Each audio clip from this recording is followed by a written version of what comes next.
Okay, I think we can start.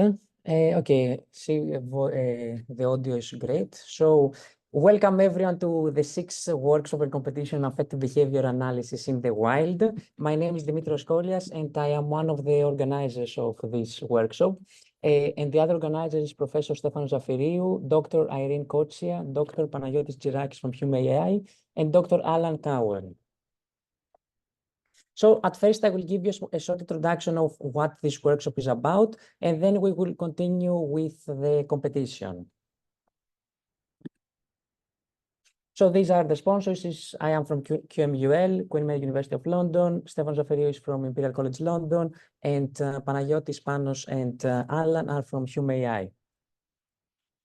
Now, the affective behavior analysis in the wild workshop has a focus of creating intelligent systems that are able to analyze behaviors in the wild. And when we say in the wild, we mean in unconstrained environments.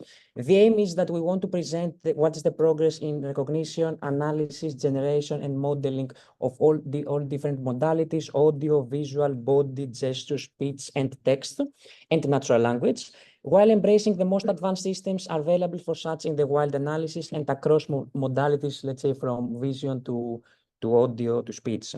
The workshop is a continuation of the respective workshops that we have done the previous years in CVPR, in ECCV, in ICCV, and in IEEE-FG.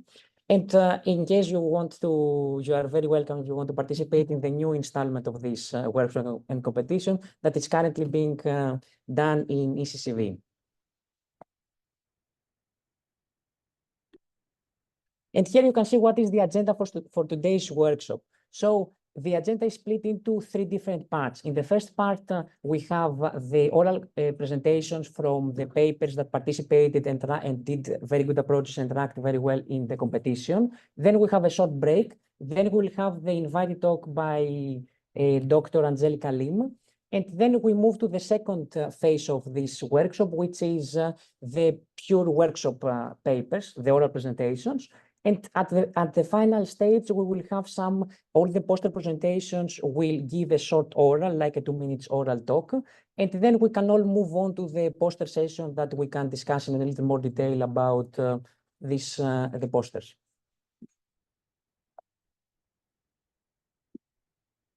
And now let me move on to the first presentation regarding the competition.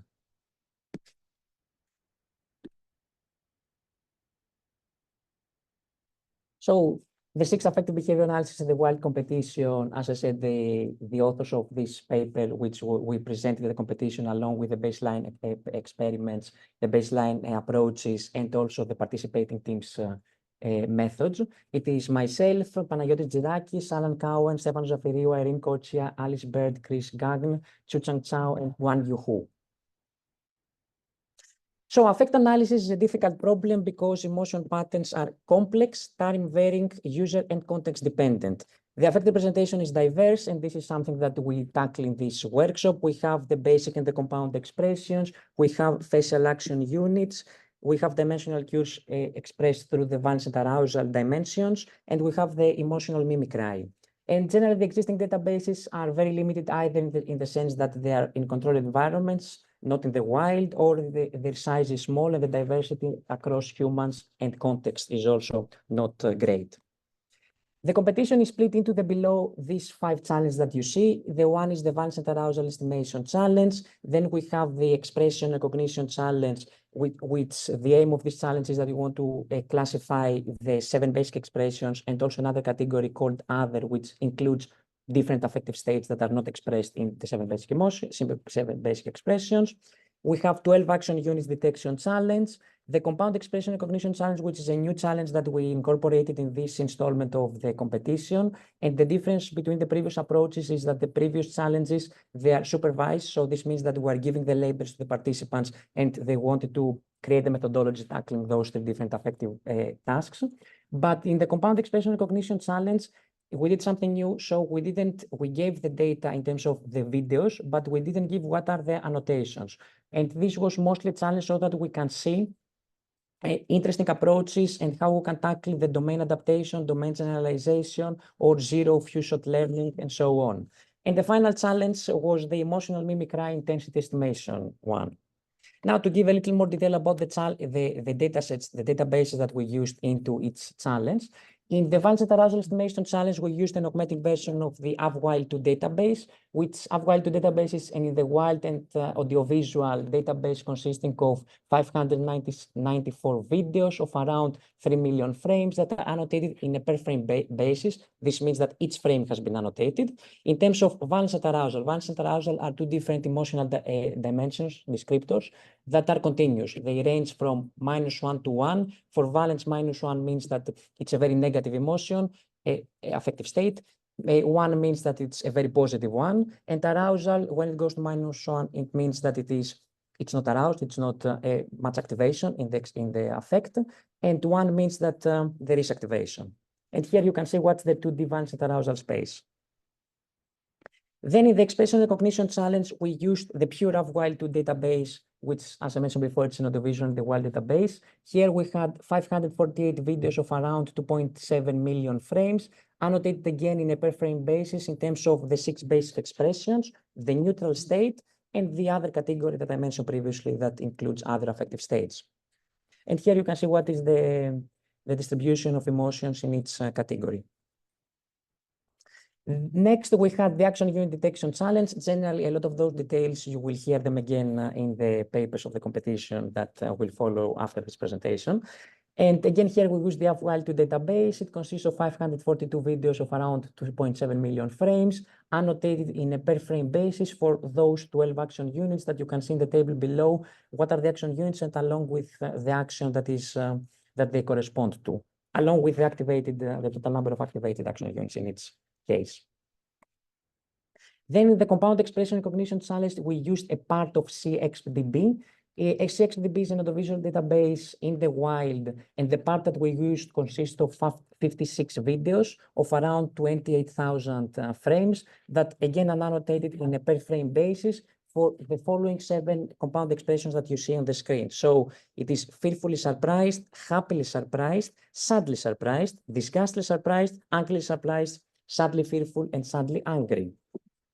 And the final challenge, the emotional mimicry intensity estimation challenge, utilized the HumeVidMimic2 dataset, which is an audiovisual in the wild containing naturalistic settings database, where the participants mimic a seed video using their webcams and the annotators rate the responses. And it consists of 557 participants with more than 30 hours of audiovisual and textual content that are annotated in a per video basis for the next 6 emotions. This is in intensity, so it is from a scale from 0 to 100. And those emotions were admiration, amusement, determination, empathic pain, excitement, and joy.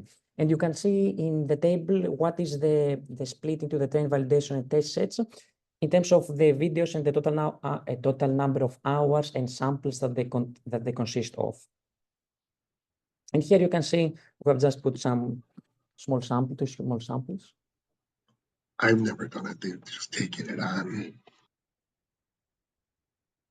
And the second one. Come back the bedroom. When we get into the bedroom, when we get back, everybody wants to hear it. Come back. Then moving on. Come back. Here we are showing what is the evaluation metric in each challenge, showing the Advanced Arousal Estimation Challenge as is being done in widely the past years. It is the average between the concordance correlation coefficient of valence and arousal. Then in the expression recognition challenge, it is the average macro, as we call it, F1 score across the 8 emotions, the 8 expressions. In the action unit detection challenge, it is the average across the 12 action units in terms of the F1 score. In the compound expression recognition, it's again the average across the 7 compound expressions that we have in terms of the macro F1 score. And in the emotional mimicry intensity estimation challenge, it is the average of the Pearson correlation coefficient across the 6 emotions. And here I'm just presenting you a bit fast what are the results that have been achieved by the teams in each challenge. In total, in the Advanced Arousal Estimation Challenge, we had 60 teams that participated. Of those, 23 submitted their results and 10 scored higher than the baseline and made valid submissions. And here in the table, you can see the top performing teams generally, from my side, what I want to say is that most of those teams have participated and ranked again in very good positions and with very good approaches in all the previous installments of this competition that we have been doing. And we thank you very much, and we hope that the teams and even more will continue to be in the future installments of this challenge. And something interesting is I have here some small observations that we did from all those participating methods. So we saw that in the Valence arousal estimation challenge, there were only 4 methods that used only the visual modality. There were 5 methods that use audiovisual, the audio and the video and the visual modality. And there are only 2 modalities that utilized all available modalities, meaning the visual, the audio, and the text, the natural language, the spoken language. Of those methodologies, generally 6 use transformers, which generally we know that transformers has been the state of the art for the past like 2 or 3 years. So this is reflected in the methodologies approaches. And there was also one that's used like a large language model, the GPT in this case. From all the approaches that I showed you previously, all used pre-trained models, and those models were pre-trained on a similar task or either the same for Valence arousal or in a similar task than this competition. And 4 use some further additional data, either publicly or non-publicly available, while they were refining their methodologies. And finally, of all those approaches, 2 performed post-processing and 3 used ensemble methodologies. Next, for the expression recognition challenge, 70 teams participated. 40 teams submitted their results and 10 teams scored higher than the baseline. And again, in the table here, you can see all those approaches and also the baseline approach. And again, the same comment stands here that most of those teams have participated also in the previous competitions and they have had quite high results. And let me also mention that in each year, the results that have been achieved in those challenges have been increasing. I'm always saying when we compare this, when we have the same data set across from one year to the next. And again, some observations for the expression recognition challenge is that we had 5 methods that utilized only the visual modality, 3 methods that were multimodal and used the audiovisual modality, and 2 methods that used all modalities, audiovisual and textual. 5 methodologies utilized transformers into their methodology in their application, and again, 1 used an LLM ChatGPT. Then again, most of the approaches utilize some pre-trained models, and 4 of them use some additional models while they were refining their methodology. From those approaches, 4 used post-processing and 3 used ensemble learning. Then in the action unit detection challenge, we had 63 teams that participated, 40 teams submitted their results and 6 scored higher than the baseline. You can see here what are those teams, and same comments as I mentioned previously also apply here. And in terms of the observation, we can see something similar as before. So we had 2 visual methods, 4 methods that were audiovisual, and 2 methods that used audiovisual and textual modality. 4 methods utilized transformers in the methodologies, 2 here in this case used ChatGPT, and 6 used pre-trained models, 3 used some additional extra data, 2 used performed post-processing in their methodology, and only 1 used ensemble learning. Then in the compound expression recognition challenge, which is the newly one introduced in this competition, we had 40 teams that participated, 17 teams submitted the results, and 5 made some valid submissions, which you can see. And generally, we can see that the differences between the first and the other approaches was quite big in that case. And generally, the results that were achieved were quite good, which was also the case in all the previous challenges.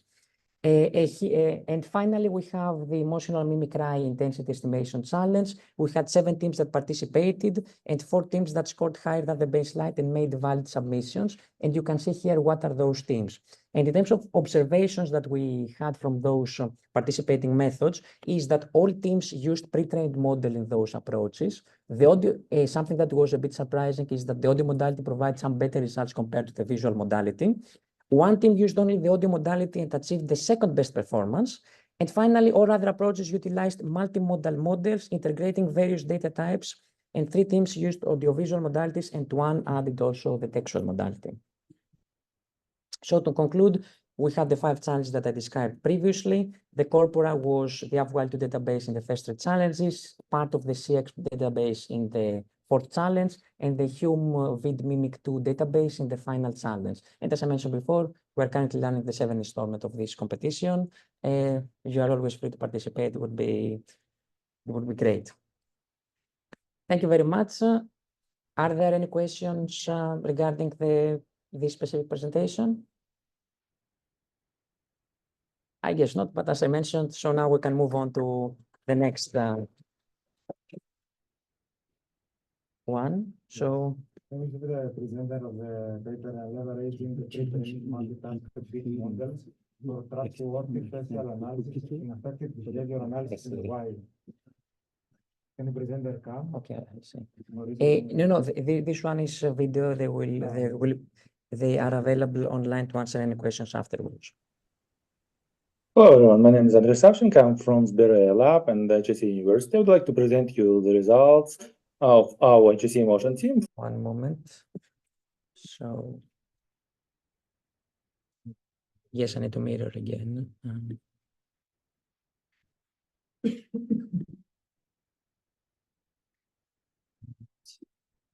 For several tasks from the recent affective behavior analysis in the wild competition. So we took part in all tasks, but in this particular presentation, we focus on 3 of them. Friend level valence arousal estimation, and then compound expression recognition, which is purely unsupervised task because there is no training set at all. And also estimation of emotional mimicry intensity and its video level prediction. So for each, so we need to make a prediction for each video, not for each frame of the input video. But in all tasks, we use more or less the same approach. In our previous participation on this competition, we introduced the HSE motion library.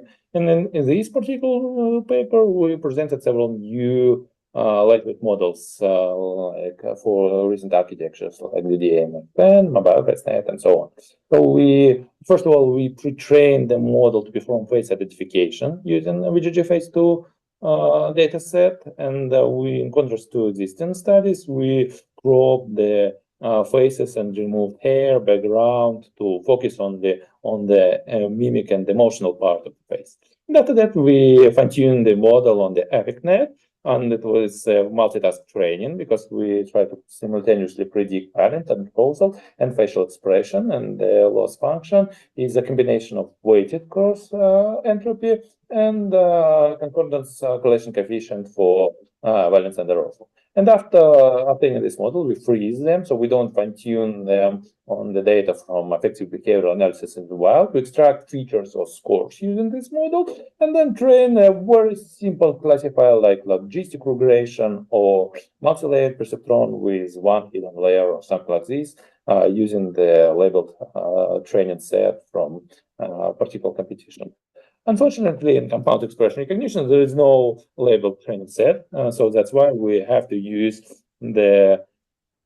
only our pre-trained models. So we extracted faces in each frame. For each face, we extract the scores at the output of facial expression recognition, or at the output of softmax layer. Yeah, then we aggregate them by simple averaging for each part of compound expression for anger and surprise, for example, for sad and fear, and so on. After that, we use the max pooling to obtain the maximal score for each face. And after that, we use the argmax to return only one compound expression. So let me show you briefly the results of our experiments. First of all, for AffectNet validation part, and you see this is a bunch of all models available in HSE motion library. So you see that, for example, in TD and PEN reach the near state-of-the-art result in facial expression recognition, and also really competitive and high result for prediction of balance and the role. And all other models are also pretty nice. Okay, let me move back to the results on affective behavior analysis in the wild. Speaking about variance and arousal, we can use even pre-trained model, yeah, you see, and obtain more or less this nice results. The best result is obtained by mobile FaceNet. But for sure, if we can use the training set and train the multi-output regressor here, we obtain much better quality. So it's twice higher when compared to the baseline. It's competitive with existing papers, and here are some part of our result. And if we move to the test set result, we see that the best result is obtained by our classifier based on features from mobile FaceNet. Yeah, and they took also the actually the sixth place. So again, it's not the top performance, but very simple and straightforward approach without protection of audio modalities and without something else. Speaking about the second challenge of estimation emotional mimicry, I should say that all our facial models show pretty poor result, especially for admiration, person correlation coefficient, or something like this. If we use even audio features, then the results are much higher. But we decided to perform blending of audio features and our facial models, and we successfully succeeded in 4% higher person correlation coefficient when compared to baseline. Moreover, speaking about test set result, it's 8% higher. So we took the fourth place. Again, it's higher than baseline, but not as good as for the top performing team. And finally, speaking about compound expression recognition, I should say that there are no labels at all, so it's really difficult to choose top 5 models to test out of our zoo of pre-trained models. So we used 2 heuristics. First of them was to compute couple coefficient scores for our predictions of different models. So we assume if several different models let us obtain more or less the same scores, yeah, and high couple coefficient score, then maybe these models are good. And if some model obtain worse result, then maybe this model shouldn't use in our test set prediction. Also, we computed the Kullback-Leibel divergence between the histograms of the number of classes in real data set, I mean, of compound expression released in the recent paper by the authors, and also our predicted classes, just to avoid the using of some predictions for majority classes. And again, you see that we choose several models with top with very low Kullback-Leibel divergence. Here are our results. The model took the second place, so our model are pretty nice, and we see that still the first team is a really good result. But again, the second place in this competition, we're proud of it. So we publicly release our models. Everyone can use them. We release the source code, and we hope that our work will help other future participants of this competition. So thank you for your attention. Generally, Andrei couldn't be here because of some issues with the visa. So if you have any questions about their approach, you can always contact them. I mean, in the paper, you can find their email and contact them and ask them a question. So now we can move on to the next one. The second paper is titled Zero Shot of the Visual Compound Expression Recognition Method based on emotion probability fusion. Hello, my name is Essam Kaya. I am from Utrecht University. This is joint work with my colleagues from St. Petersburg Federal Research Center of Russian Academy of Sciences. As the challenge is about affective behavior analysis in the wild, let me briefly define what affective computing and the relevant concepts are. It's about development of systems that can understand, interpret, and respond to human emotions. In the basic emotion cognition, as mentioned earlier, we are interested in so-called universal emotions, Ekman's 6 basic emotions: fear, anger, sadness, etc. And in compound emotion recognition, we are more interested in the subtle emotions that are compound of these basic emotions, such as fear, fullness, surprise, etc. The basic idea of our approach is using basic emotion recognition models for compound emotion recognition in a zero-shot manner. And the motivation to do so is that we have abundant of data that are annotated for basic emotions in audio, video, and also static manner. However, there is a lack of data for compound emotions. And usually state-of-the-art, there are very few of those. Compound emotion cognition challenge are mostly based on visual modality, and we will mainly focus on improving the visual modality here. And this is actually a summary of our contribution. We use a novel approach for compound emotion cognition based on models that are trained for basic emotion recognition. And also, we test the proposed method on other corpora. This is our pipeline. It's composed of 2 visual and 1 acoustic model. Therefore, it's a multimodal approach. We have a static approach, and this static approach is used both to predict emotions per frame and also extract embeddings for the subsequent dynamic model, that is an LSTM. The sequence to 1 acoustic model is actually based on public dimensional emotion model, which is itself a fine-tuned version of WOW2EC on MSP podcast emotion dataset, and it outputs also arousal, valence, and dominance. So we further fine-tune that on off-file and MEL datasets. I'll go to the fusion stage in the next slide. For multimodal fusion, we have 2 approaches. The second one is actually rises above the first. We randomly generate using Dirichlet distribution a pool of fusion matrices, and we optimize the fusion weights on the validation set. This allows us to optimize actually for any performance measure. It may range, and even multi-task optimization is possible. Therefore, we have 1 weight optimized per model and class. In addition to this, in the second stage, we can have modality level fusion. And after this fusion, we have a single vector for basic emotions. For compound emotion recognition, then we need to combine the information in this probability vector. We have experimented and proposed 2 approaches. One of them is masking the probabilities of the posterior probabilities using a threshold, and this threshold is defined based on uniform distribution. Therefore, if a probability is smaller than 1/7, then we mask it to 0. And then we pairwise sum the probabilities. Rule 2 is based on the observation that in order to obtain a higher F1 score, we should sort of give higher probabilities or higher weights to rarer classes. And therefore, we defined manually some weights for each emotion that are inversely proportional to their prior probabilities among the compound emotions.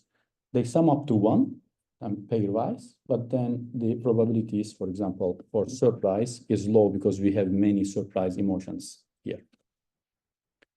Then again, we have a weighted sum.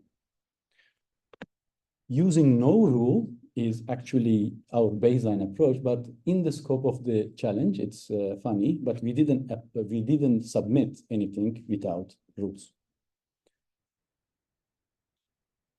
We have, as mentioned earlier, trained on a large set of external corpora that are annotated for basic emotions. For static visual model, we used AffectNet, and then for dynamic visual model, we trained on a range of corpora from GRAMAS to EMOCAP. And we used both AFU and the present challenge data in a zero-shot manner as test sets. Here I'll give some basic takeaway messages for our experimental results. We had 3 actually hypotheses prior to experimentation. We thought that the visual modality would perform better than the audio modality. And we thought that the dynamic visual model inputting features from the static model and also doing the temporal modeling would perform better. And the third approach, that the proposed rules would work better than without using rules. As for the second hypothesis, the results are surprising to us on the test set that the static visual model outperformed the dynamic visual model. And it's better than the acoustic-based model. And therefore, the first hypothesis about the relationship between the audio and video modality is verified, but the second one is not. Particularly for basic emotion recognition in the wild, we noticed that hierarchical weighing, first using Dirichlet-based fusion and then model-based fusion, works fine for within modality, within visual modality, but for multimodal fusion, only using this Dirichlet-based fusion works better. Therefore, we can say that for multimodal fusion, hierarchical weighing could overfit and not generalize well. Dirichlet-based fusion also, this means that it is better on the overall, both for basic emotion recognition and compound emotion recognition. And for our third hypothesis, interestingly, not using rules perform better than using the rules that you mentioned. And if we would have submitted this to the challenge, actually, we could rank the third instead of the fourth. These are the weights from the optimized from the Dirichlet distributions.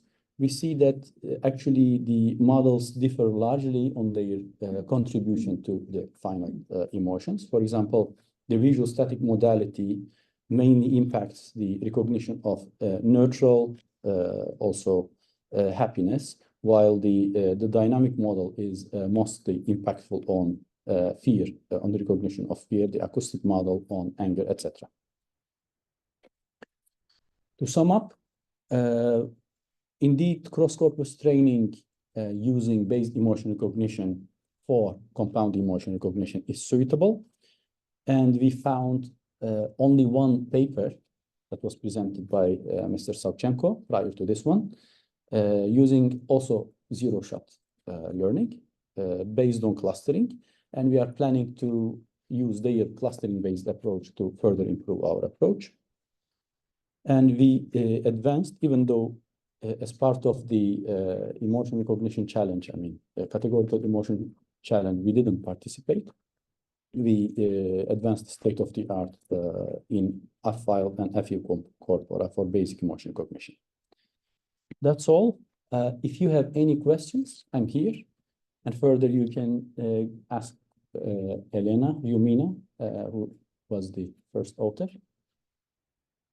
And we have both not only the code, but also a demo now available for use. Am I in time? Yeah.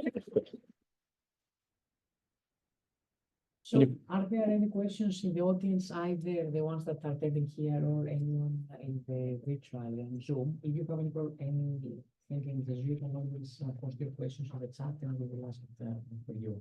Are there any questions here, please? Okay. Actually, I have a few questions. Thank you very much for the presentation. Because you mentioned that you use the F-file2 database, my question is, did you use only the annotated part with, let's say, expression? I will go to datasets part, because, yeah. I think we used a F-file2 dataset, right? Yes. We used it only for training the acoustic model here. And It seems, and the visual model, yeah. and the labels that you used, did you use the labels, let's say, for the expressions? For the expressions, yes. Yes, for this, as you see, for F-file2, we use 7 classes. For categorical emotion recognition, yes. In my perspective, but again, it's just a kind of, it would be interesting, the F-file2, there exist a lot of frames that we haven't annotated. We have annotations R-1 because those means that it's not the 7 basic expressions, or anyway, many reasons.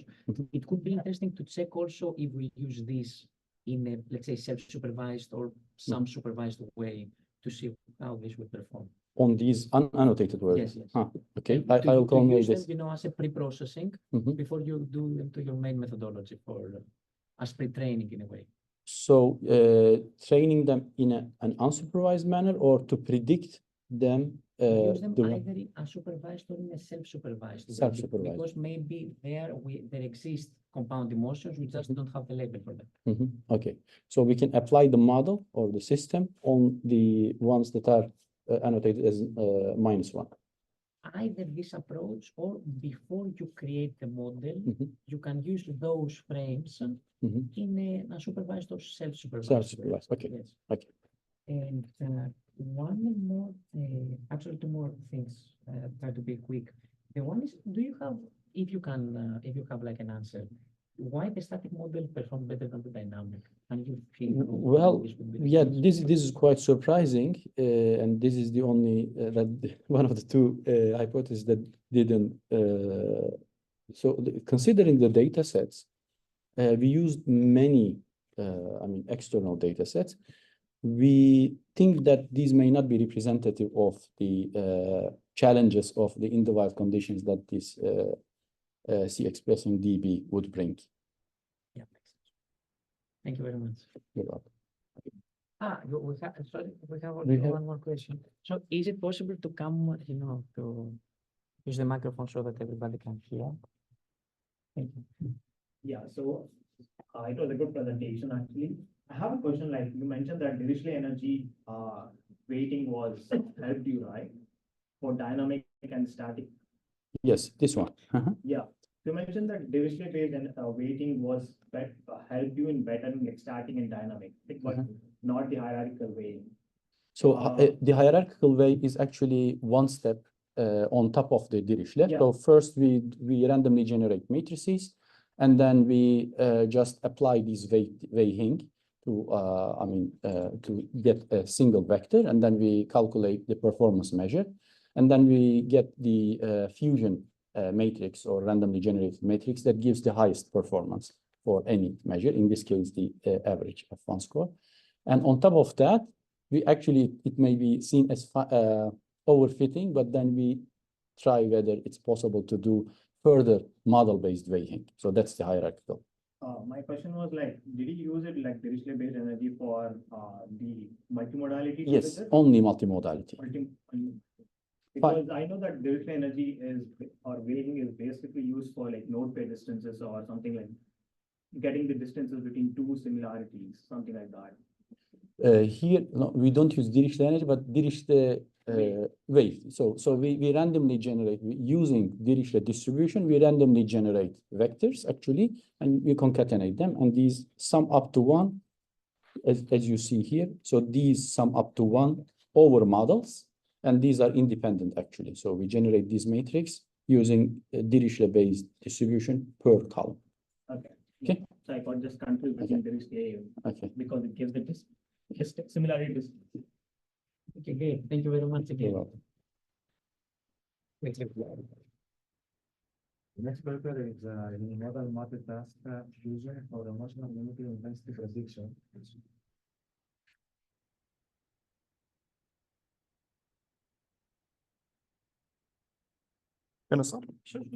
So thank you very much for attending today. My name is Fabian Deuser, and I present our work in behalf of our colleagues, Unimodal Multitask Fusion for Emotional Mimicry Intensity Prediction. We focused on the Emotional Mimicry Intensity Prediction challenge in our work. We didn't use our model for the other tasks in this case. So first I want to show you our main approach. We used a pre-trained wave-to-vector 2. It was pre-trained on a large-scale podcast dataset for valence, arousal, and dominance regression. So the wave-to-vector gets we feed the raw audio data in it. Then we use the feature and do some VAD regression over the whole sequence for each frame. Thus, we have a sequence of VAD regression values. this we use in an LSTM fusion model and also in a global mean pooling. So we have a regression over the whole sequence to have a global view of the VAD regression, as well as the feature. We aggregate them together and mean them for a global view. And for the temporal dimension, we use the LSTM fusion model. And then we insert it in a simple regression head with two linear layers and a ReLU function between. So as you can see, our approach is singly focused on audio features. We don't use any visual modality. And as we can see, we achieved the second place with our model, just unimodally. We wanted to focus on a more efficient approach in this case. And bimodal, depending on the solution, improves, of course, the scores on the validation and test. But I think we can clearly see and show with our approach that audio works pretty well.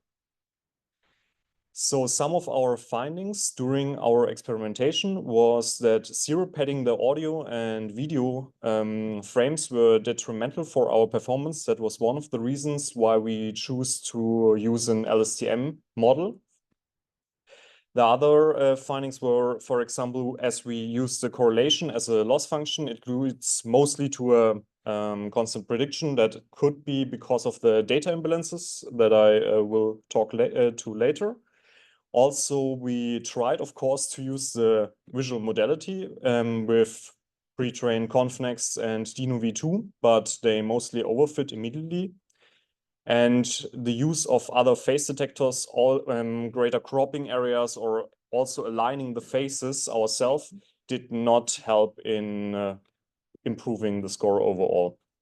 Also, some of the pre-trained vision models on facial expressions help, but when we assemble the scores, we didn't have an improvement at all. So here we can see one of the hardships we faced, the intra and inter-label imbalance. As we can see, for example, the empathetic pain in the train and validation is pretty much underrepresented. Also, only 10% of the values are over the zero value. And for example, in the validation for empathic pain, we don't have any value for zero at all. Also, admiration we don't have many values at one. It's only 2% of the data, so it's pretty hard for the model to learn actually higher scores in this kind of label. Also, what was pretty interesting, as we choose to not use the video data, we have a pretty imbalanced FPS ratio, as we can see in the lower plot. 20% of the videos have an FPS count of over 1,000. That's pretty strange for webcam footage. And also we have 7 seconds on average, but some of the videos are pretty long. Also, we tried some own face detectors, and of course, we have false detections like in the left image, or we have faces that are pretty difficult to recognize because of some lighting issues or something like that. So for our discussion, including additional modalities, in our case, mostly degraded performance, and overcome this requires much more training time and more complex solution. Therefore, we focus on a unimodal approach to prioritize computational speed and resource efficiency. So that's all. Questions? Thank you very much for the presentations. Are there any questions in the audience? Yeah. Yes, please. Could you explain again what you meant by zero padding? I mean, I know Yeah. what zero padding is, but what? Yeah, the thing is, we tried to use a transformer actually as a fusion model, and then we had the problem, okay, we have to pad somehow the frames that don't match together. This was meant with zero padding. For the LSTM model, we don't use this because PyTorch offers the possibility of packed sequences, so you don't need to use any padding.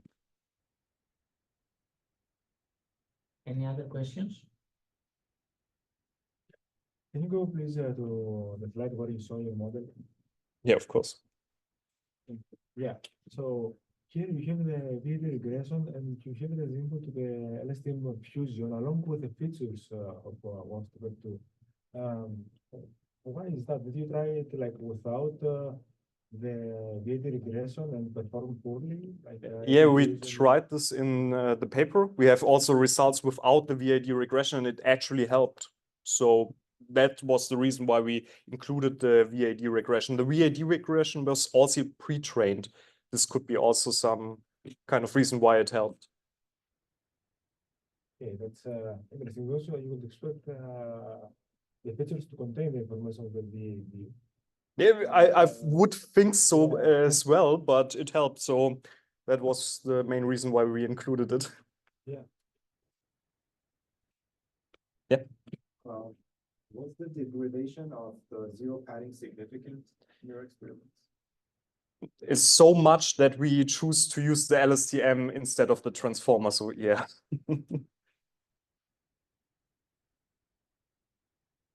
Yes, please. Yep. So you were not able to run the transformer without zero padding, right? Yeah. So how can you make sure that the zero padding is not the transformer model?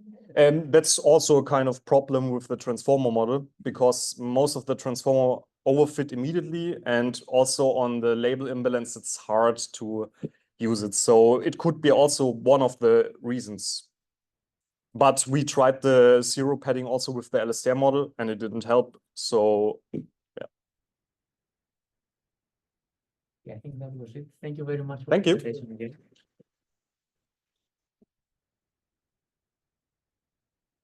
Next paper is an effective and sample learning framework for affective behavior analysis.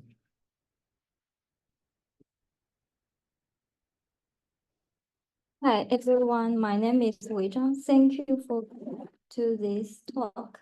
I will introduce our work, an effective ensemble learning framework for effective behavior analysis in the computation of ABAW6. This presentation will focuses on the first 3 tracks of this computation, and the other tracks will be introduced by my colleague. My presentation will be divided into 4 parts: introduction, related works, method for AUEXPR and VA tracks, and the experiments. Let's start with the introduction part. First, I will briefly introduce some commonly used emotional representations. Ekman proposed the concept of action units in 1978. The action units stand for the basic descriptors for the facial muscle movement and facial expressions. Then we come to 7 basic expression categories, including neutral, anger, disgust, fear, happiness, sadness, and surprise. Thirdly, I will talk about the valence and arousal. It considers consider emotional state as a point in the continuous VA space. Many times humans' emotions are more complex, so the compound the emotions has been proposed. Here shows some example emotions that formed by 2 separate and emotion categories. Finally, to further represent the more complex emotion and the intensity of the emotions, the continuous emotional intensity has been proposed. It's using it represents the emotions using several continuous emotion dimensions. The ABAW6 competition contains 5 challenges about the above mentioned representations, and it's introduced 3 large-scale audio-visual data sets. And our work ranks first in all the 5 tracks. Before we go into the main part, I will introduce some related works relevant to the first 3 tracks. In some works, the MAE pre-trained features has been proposed in their works due to its strong capabilities in the visual feature extraction. Also, using the multimodal features and facilitate the AU, EXPR, and the VZ tasks. This ways is also commonplace in some works. In terms of the multimodal feature vision module, the transformer-based structure and the graph linear has also been proposed in the previous works. Now I will introduce our method for AU, EXPR, and the VA tracks. Here is the pipeline. The image encoder we use is the MAE encoder that pre-trained on a large-scale visual image datasets. And the images come from some public face image datasets and the internet. We also use the same structure in the ABAW5. Compared to MAE ABAW5, the number of images is twice that of last year's competition. It has been proven to be beneficial for downstream tasks related to face. For the audio encoder, we use some open source wave-to-vector model, such as wave-to-vector, Hubert, VGGs. And for the multimodal fusion module, we use the transformer structure that is same as our work in ABAW5. For the example learning, we found that reaction videos make up a large portion of AFFY2 dataset. People in these videos typically exhibit reactions to watching a video. They often exhibit similar facial expressions and gestures, such as excitement, surprise, and speaking. So we train a separate classifier specifically for this subset of the data, and then combine the results with the model trained on the complete dataset by voting. To evaluate the advantages of our method, we show some experimental results. This is the evaluation of validation dataset. The AFFY2 dataset is split into the official training validation test dataset by the video. We still do the 5-fold cross-validation on this dataset and example these models for final prediction. This is the evaluation of the test dataset. We compare our method with other works in the ABAW6. Our works ranks first in VA, EXPR, and AU tracks. We also conduct some ablation study to analyze the impact of each modules. Look at the red box, we can compare our MAE ABAW5 and MAE ABAW6. MAE ABAW6 expands the date by almost double that of MAE ABAW5. The experiment result proved that the effectiveness of the new MAE and the visual data augmentation. This comparison shows that multimodal sequence information can facilitate the three tasks. Also, we do the experiments to evaluate the effective of partitioning the reaction video dataset for model assembly. The abbreviation is the SDD. SDD effectively improves the CCC in VA track and F1 score in EXPR track. However, it does not show a significant effect in the AU track. We also use the MAE encoder as the backbone and fine-tune it on the public dataset, BP4D, AffectNet, IFDB, and extract the hidden layers output as visual features. And it is combined with a unitask feature based on AFFY2 dataset in the multimodal feature.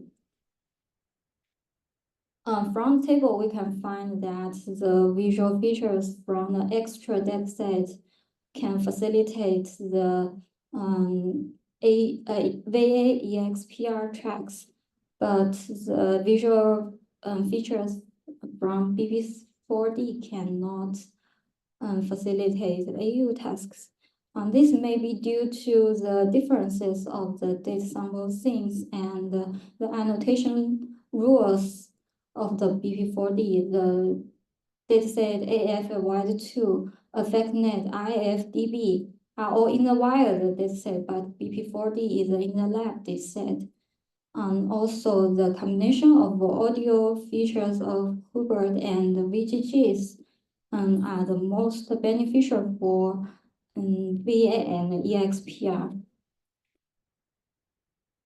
Thank you for listening. Thank you very much for the presentation. Are there any questions in the audience?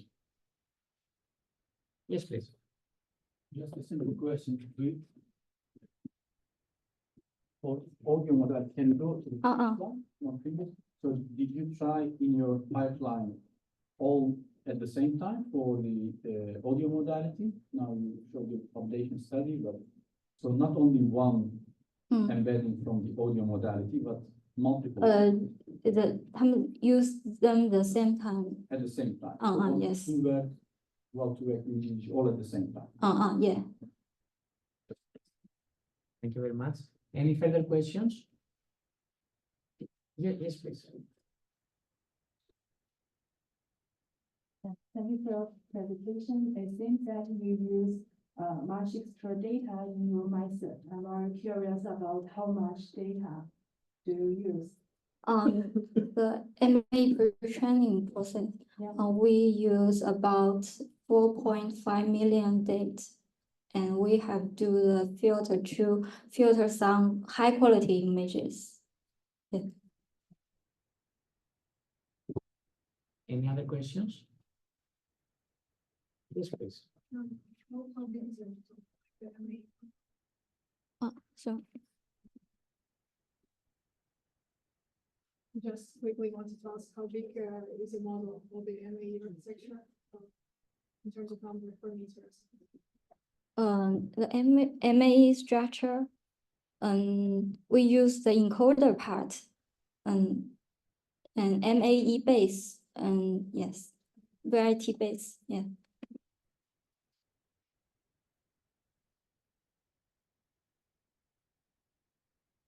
Actually, can I ask one final question? You mentioned that the SSD didn't work, the SSD with the reaction videos. It didn't work very well on the action units, but it worked quite well in Advanced Arousal and Expression.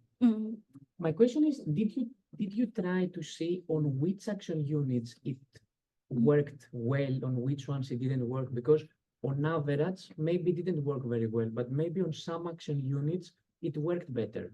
Did you try that? Did you check it? Can you say it again? Of course, of course. So what I'm saying is that this challenge had like 12 action units. Maybe the SSD, maybe it worked on, let's say, 3 action units out of the 12. Did you test that? Did you check it? Check, maybe on some action units it worked. It's not on all of them it didn't work, but maybe it worked on a subset. Yes. This experiments. I will to check which if some AUs is become better. Yes. I believe that on some AUs it could become better because there is a relationship between expressions and action units. And since you have seen that this worked on the expressions, so maybe it has worked on some action units. So that's what I mean. Yes, it is. Thank you very much. It makes sense. Next paper is the recursive joint cross-modal adversarial for multimodal fusion in dimensional emotional cognition.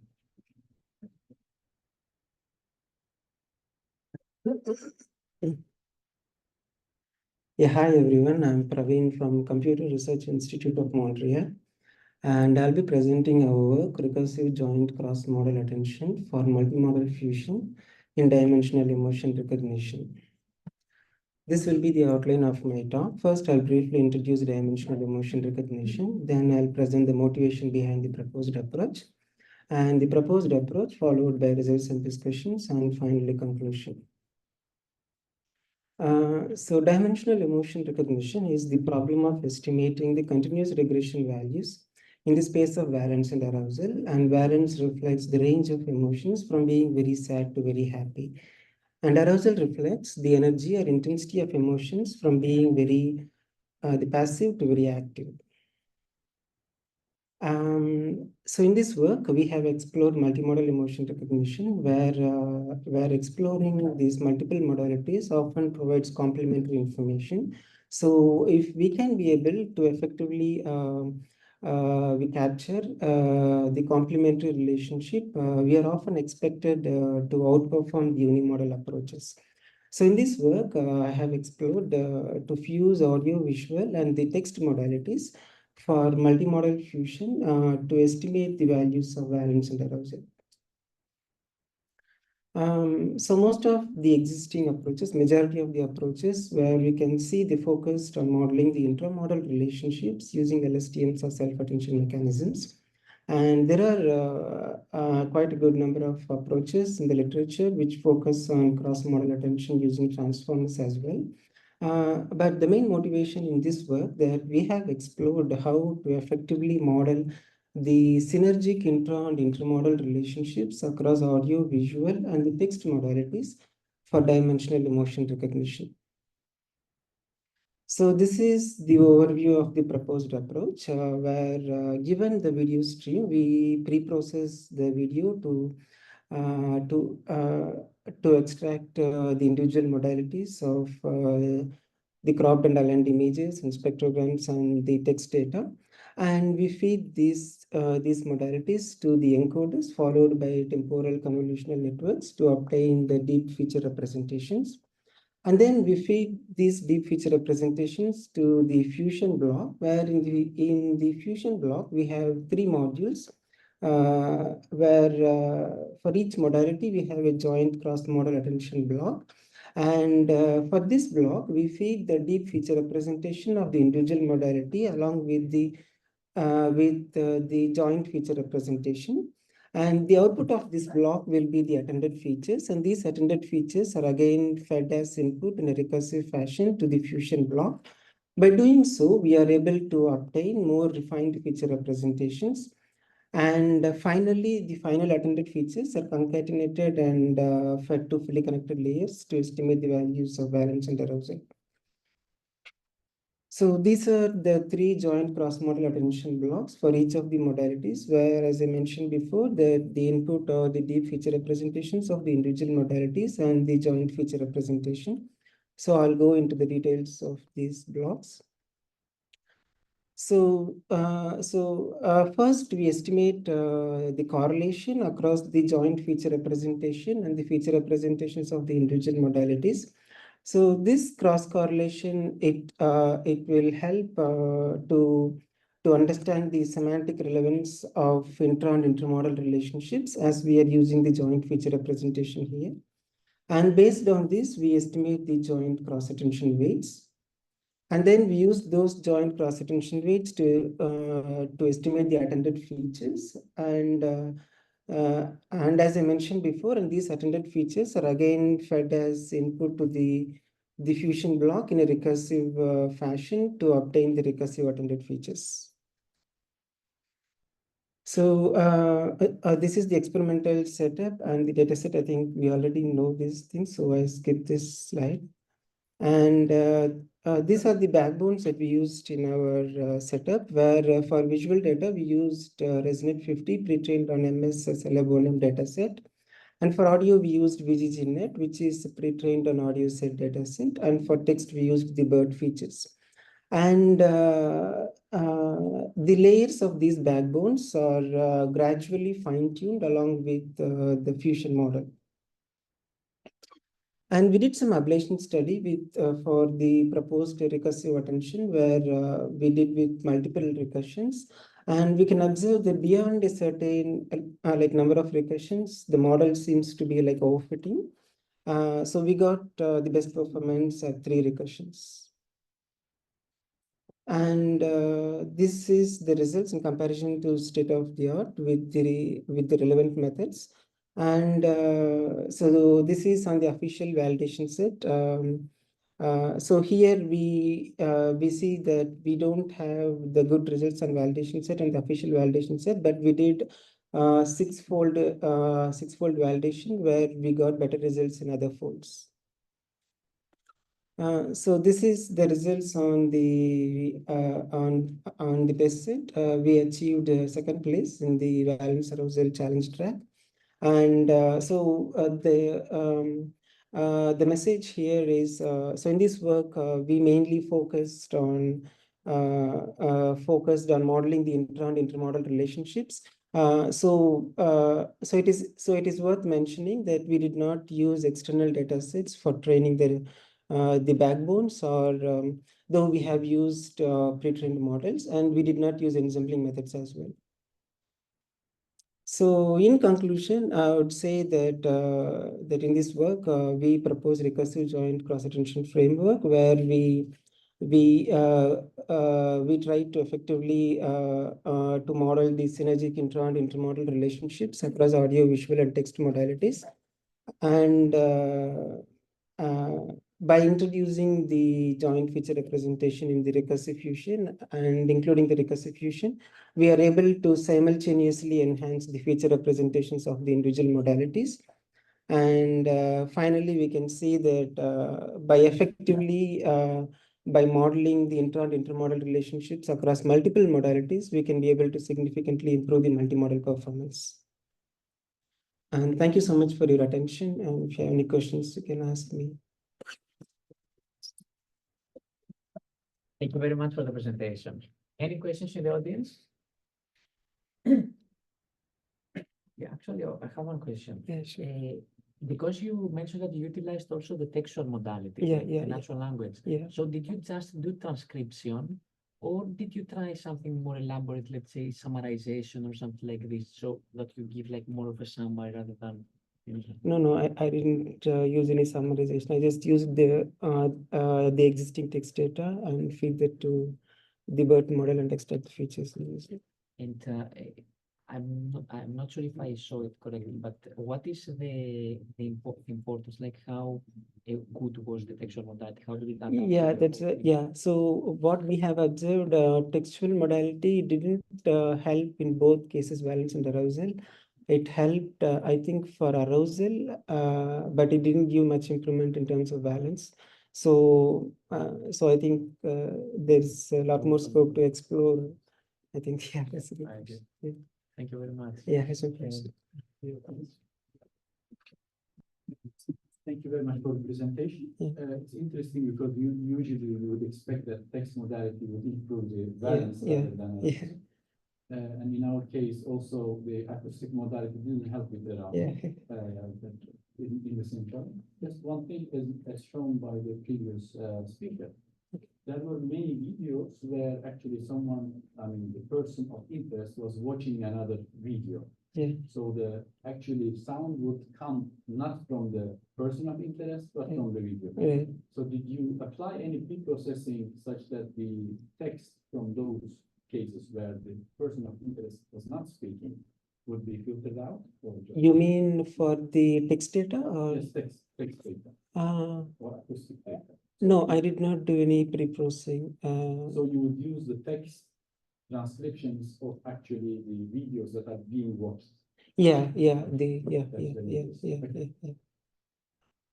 Thank you very much. And generally, that's a very valid observation because, as you said, these reaction videos, they give could be noise, but could also be some context information. Yeah. And we have already done some annotation on the database, on the Affective database, and we have annotation like when it's like on speaker, like when the person who is the main person, you have this. And in the new, probably we will submit in a journal, so then we will publish all those annotations as well, and it will help all methodologies. But okay, that's from my side, yes. Are there any other questions? Okay, again, thank you very much.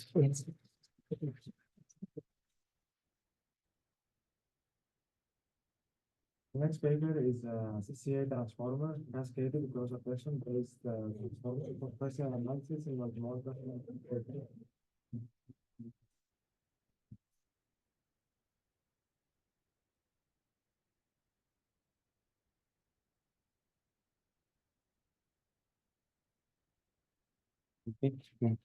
Hello, good afternoon. My name is Junha Kim from Gonyang University in Daejeon, South Korea. And I'm happy to present our competition results, method and results. And this work is collaborated with Korean Broadcasting System Research and Development Team member Namu Kim and Min-soo Hong and Professor Chi-sun Won from Dongguk University in Seoul, South Korea. Our work is mainly concentrated about the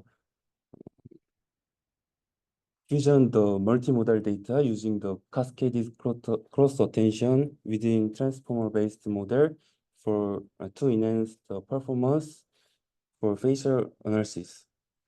So for the introduction, we mainly, as you heard about these competitions basic introduction, we also focuses only on deeply understanding human behavior through facial analysis, which are crucial indicators of psychological states.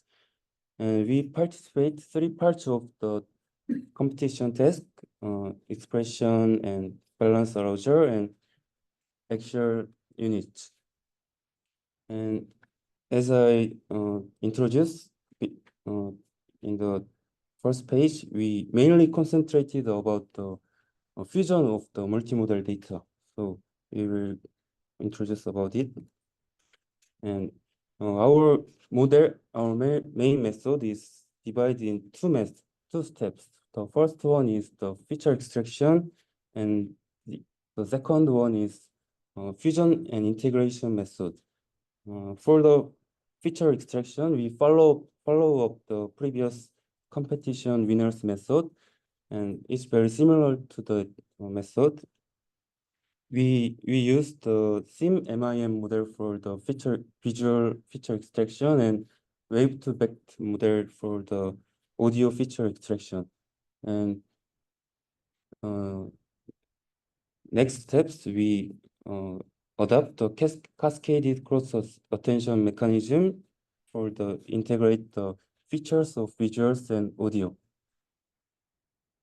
This is our overall model's figure, and as you can see in the figure, we extract the visual and audio features using the SIM-MIM model and wave-to-back model, and forward to the model feature fusion model, and it contains the two pathway. The two pathway contains two cross attention module and one self attention module, and the cross attention model takes 2 inputs, visual and audio features, and self attention module just takes 1 input.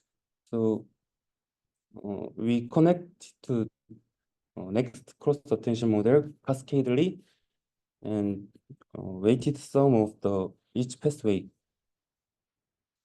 And this is the another version of our framework, but we did not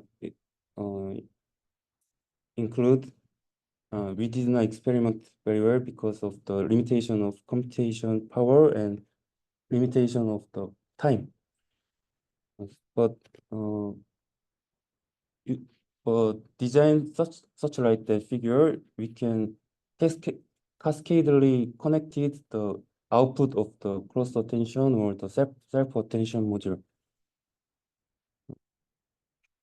And this is the SIM-MIM model, and we adopt this model because of its powerful learning fine-grained facial features by masked method and reconstruction method. And also, we also adopt the various data sets such as AffectNet, Kasia Web Face, and Celeb A and IMDb-BT for initial training phase, and then we use this pre-trained model for fine-tune the AFF wild-to dataset. And for the audio feature extraction, we just use the wave-to-back model and do not train or fine-tune using the AFF wild-to dataset. We just feature extracted the audio features using the wave-to-back model. And the main difference of the self-attention showing in the left side of the original transformer encoder, our cross-attention model encoder takes two models, and it designs to one model focus attention on the other main model. So it's all for the cross attention, and it's very simple to implementation. And this is our validation sets performance, but as you can see in the left side of the expression table, we got the very poor performance to sadness or surprise class because of we did not consider about the class imbalance problem in the AFF wireless dataset. I think it's our fault. And this is our final competition results. Test set competition results. And we got the 6 rank in expression task and 5 rank in AU task and 7 rank in balance arousal task. And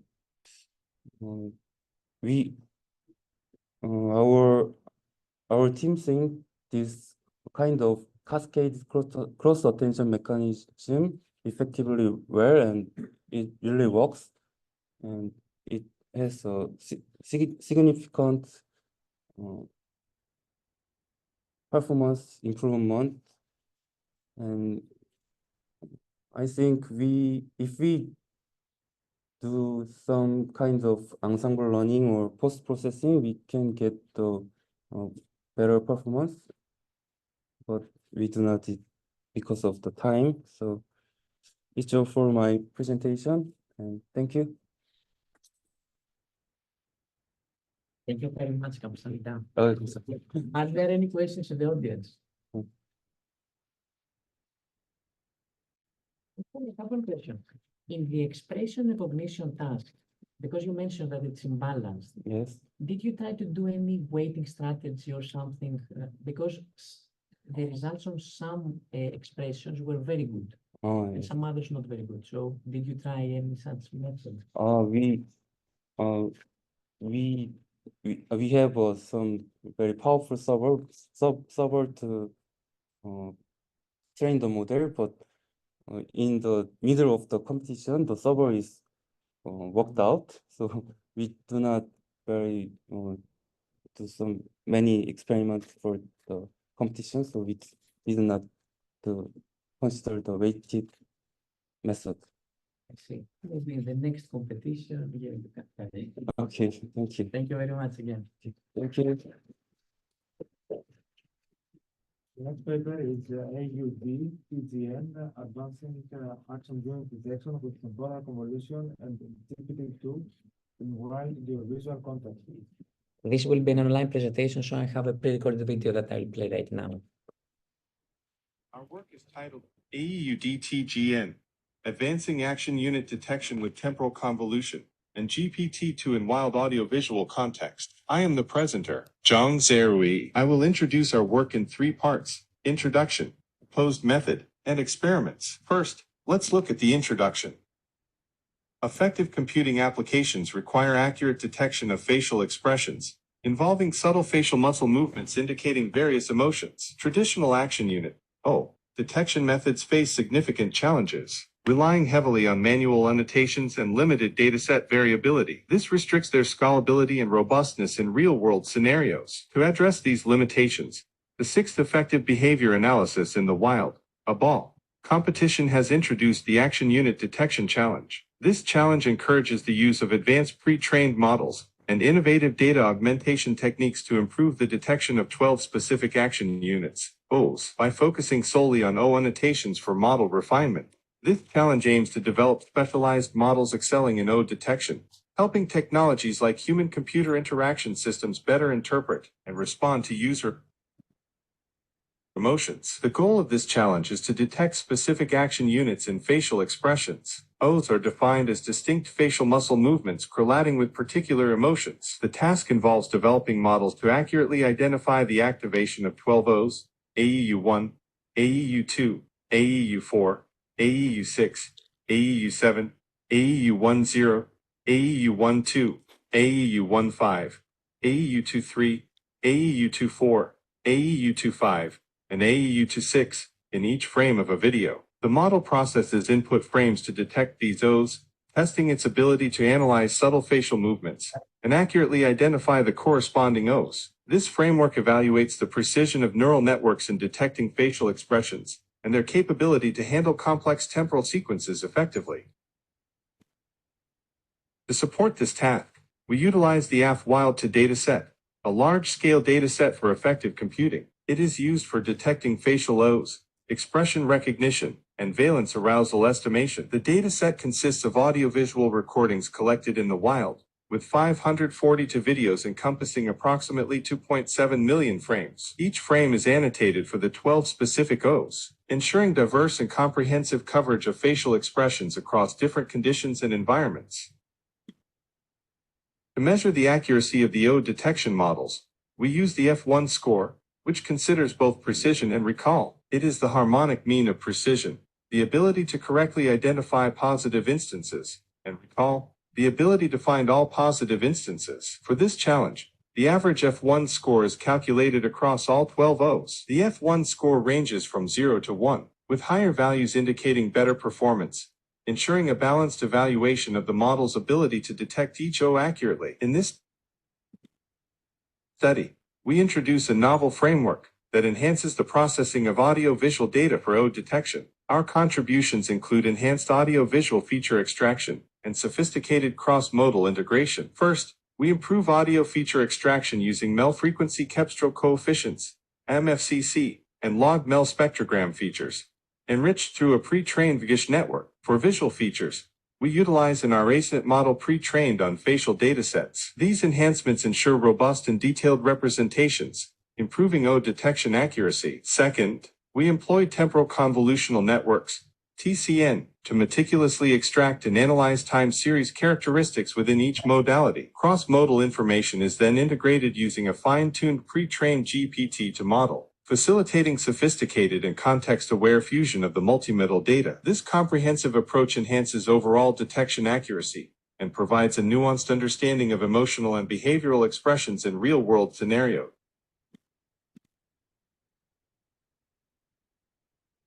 Our methodology for facial action unit detection begins with preprocessing the video into audio and visual streams. Visual features are extracted using a pre-trained ResNet model, while audio features are derived from log-MEL spectrograms and MFCCs through a VGISH network. Temporal dynamics are captured using temporal convolutional networks, TCN, for both modalities. These temporal features are then integrated using a fine-tuned GPT to model to create a comprehensive representation. Finally, a multi-class classifier processes this representation to predict the presence of action units, ensuring accurate detection through sophisticated cross-modal fusion and deep learning techniques. Specifically, we use temporal convolutional networks, TCN, to capture long-range temporal dependencies in video sequences, employing dilated convolutions to process clips of 200 frames effectively. Additionally, we leverage a fine-tuned GPT-2 model to integrate audio and visual temporal features, using multi-headed attention to enhance cross-modal fusion for accurate O detection. We can conducted ablation experiments to validate the effectiveness of multimodal integration, TCN, and GPT-2 modules. Results showed the best performance when all three modules were used together. Ultimately, our method achieved 4th place in the competition, demonstrating its robustness and effectiveness in real-world scenarios. This concludes my presentation. Thank you all for your attention and listening. Unfortunately, the authors of this paper are not available. So if you have any questions, you can always ask them. So we can move on now to the next one. Yeah, the next one before the break is exploring facial expression recognition through semi-supervised. We are happy modeling. This is also a pre-recorded video presentation. to present our work exploring facial expression recognition through semi-supervised pre-training and temporal modeling on the expression recognition track in the 6th ABAW. We will present it in 4 sections: introduction, methodology, experiments, and conclusion. Introduction. Facial expression recognition is important in computer vision with broad applications across various domains. Traditional facial expression recognition methods require extensive high-quality data, which is challenging to obtain. In contrast, face recognition data is more accessible and can improve model accuracy by expanding the training dataset. Therefore, we employed a semi-supervised learning approach to create pseudo-labels for unlabeled facial data. We also sampled labeled data uniformly and applied a de-biased feedback learning strategy to mitigate category imbalance and potential biases from semi-supervised learning. Additionally, to address the limitations of static images, we introduced a temporal encoder that captures temporal relationships between features of neighboring expression images. Methodology. Overview.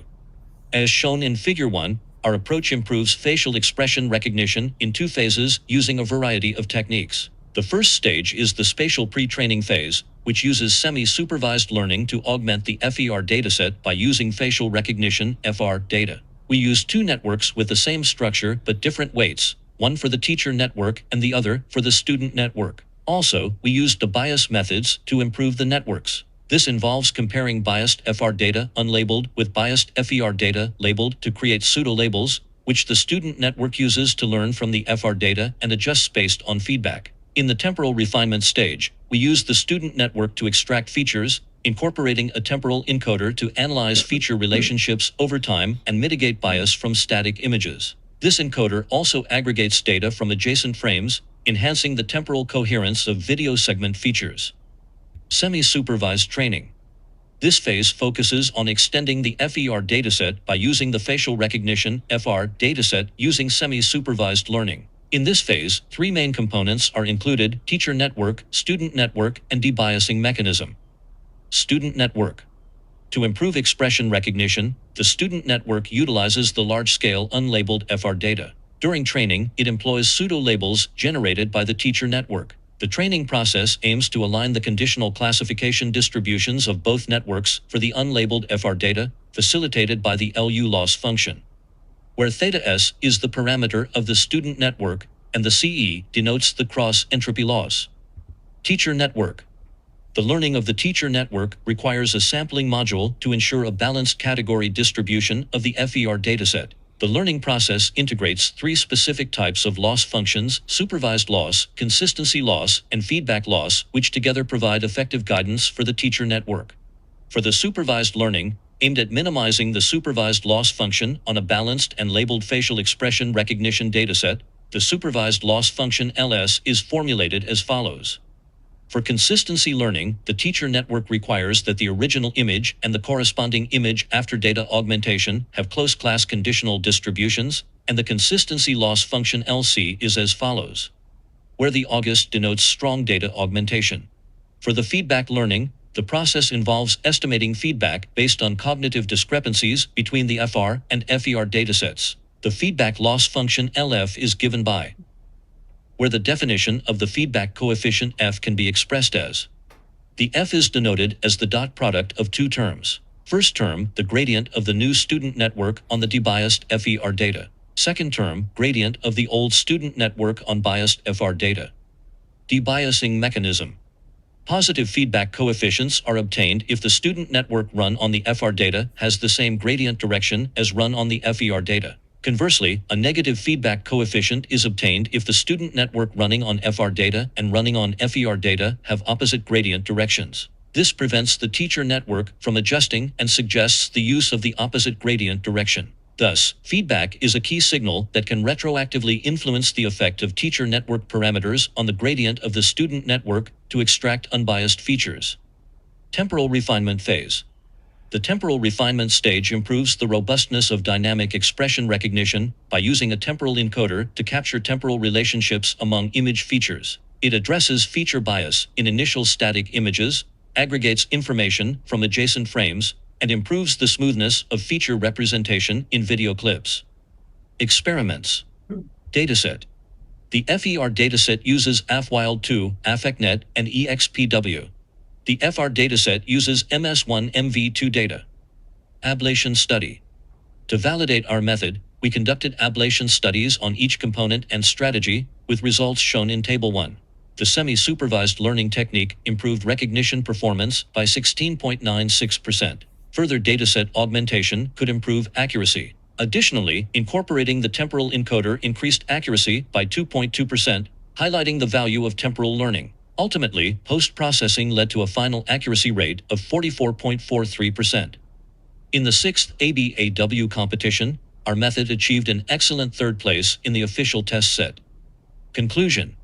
In this competition, we introduced a two-phase approach to improve facial expression recognition. The first phase, spatial pre-training, mitigates the scarcity of facial expression data through a semi-supervised learning technique that generates pseudo-labels for unlabeled data. We also used uniform sampling of labeled data and a debiased feedback strategy to manage category imbalance and biases in semi-supervised learning. The second phase, temporal refinement, addresses the limitations of static images by incorporating a temporal encoder that captures the temporal relationships between features of adjacent expression images, improving dynamic recognition accuracy. Our method achieved third place in the expression recognition task. Thanks for your listening. So I think the authors are not available to answer any questions. So again, for any questions, you can always email the authors.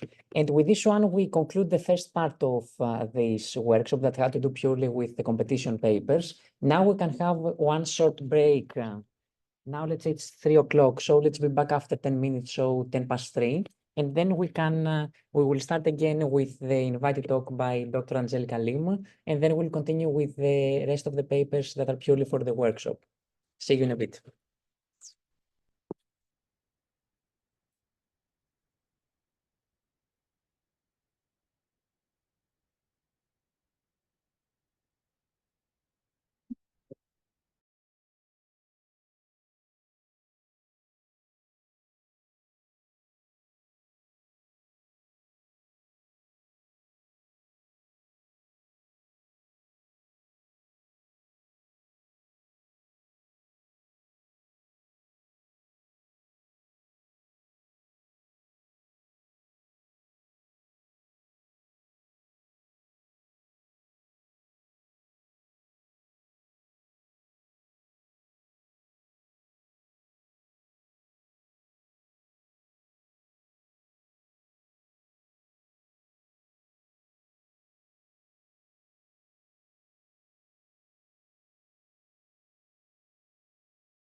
And That's my first just time. let me Test. It's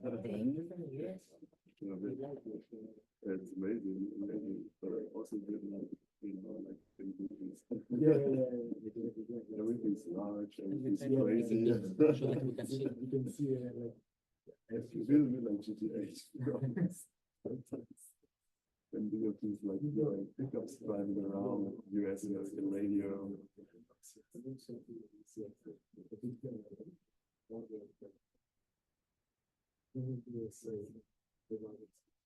Not a say. That's actually fine. No. Just to check something. If you can go back to Zoom. So if you go to more, if you go to share computer sound, and maybe put stereo hi-fi. Okay. Whenever you want, you can also turn on the video if you want. Yes. Okay. Sure. Okay, just one second. Place. I was like, oh really? Like I wanted home and I get light and everything, didn't bother. And I mean, people look a bit scary, but I also don't like to.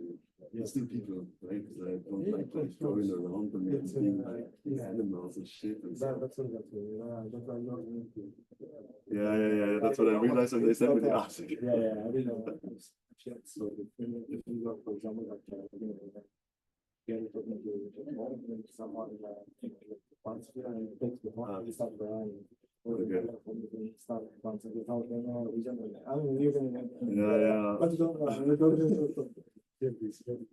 But probably the conversation was recorded. Oh really? Yeah, I think they were open. Okay, well, I mean, It is my face. just talk about how dangerous Seattle is, basically. Yeah. Oh, sounds interesting.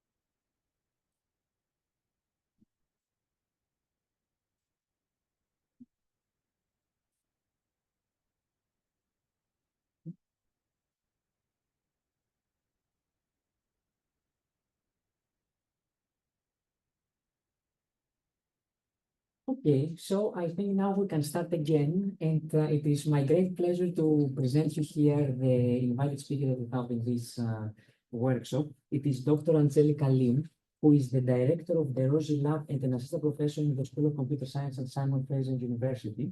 Previously, she led the emotion and expressivity teams for the paper humanoid robot at SoftBank Robotics. She received her bachelor in computer science with artificial intelligence specialization from SFU and a PhD and a master in computer science from Kyoto University, Japan. She and her team have received best paper in entertainment robotics and cognitive robotics at Worlds at IROS 2011 and 2022, and the best demo at LBR at HRI in 2021 and 2023. She has been featured on the BBC, the TEDx, hosted a TV documentary on robotics, and was recently featured in Forbes 20 Leading Women in AI. Her research interests include multimodal machine learning, affective computing, and human-robot interaction. Angelica, thank you very much for giving this talk, and stage is yours. Thanks, Dimitri, and thank you everybody for participating in this workshop. It's a very interesting and exciting domain to be in. And I wanted to speak to you about this and potentially give you some ideas about, well, after doing all this affective computing, what could it be used for, right? What are we doing this for? And before, as Dimitri said, before I went back into academia as a professor, I was working on this robot on the right here. So it's the Pepper humanoid robot. And we were trying to make it an emotional robot, a robot that could interact effectively with humans. And we deployed about 20,000 of these robots around the world. But what is the ultimate goal of this type of humanoid robot? Well, if you think about in 30 years, what our relationship will be like with technology, well, is it going to be keyboards and mice? Is it going to be tablets and swiping and touching? Is it going to be the AR heads or VR headsets? What is it going to be, right? And my vision, at least, is that I would like us to be able to use our full human expression with our technology, whether it is a robot or an avatar. I want to be able to get back that full expressivity so that the technology adapts to the way that we communicate and not the other way around. And I'm excited because people are getting more and more interested in this idea. Many of you might have seen this demo from OpenAI. You know, they did. Ah, there we go. It looks like you're feeling pretty happy and cheerful, with a big smile and maybe even a touch of excitement. Whatever's going on, it seems like you're in a great mood. Care to share the source of those good vibes? Yeah, no, the reason I'm in a really good mood is because we were doing a presentation showcasing how useful and amazing you are. Oh, stop it. You're making me blush. Amazing. So, you know, that's vocal interaction, but what's next? Can we go even more multimodal? So today I'm going to talk to you about all the modalities we're working on at the Rosie Lab, including face, which many of you have been processing in this workshop, voice, body gestures, even the way we move and navigate around the world says something and signals something to people around us. All of this is within a context, modulating these expressions. And then there's, you know, bringing it together into these multimodal dynamic interactions.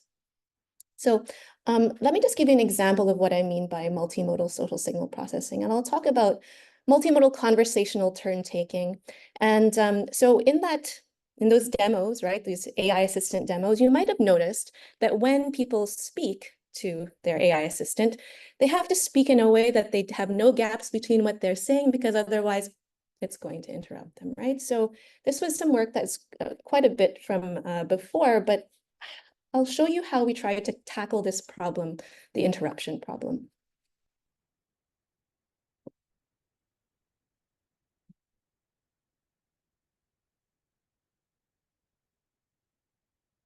For beginning, tell me about your hobbies.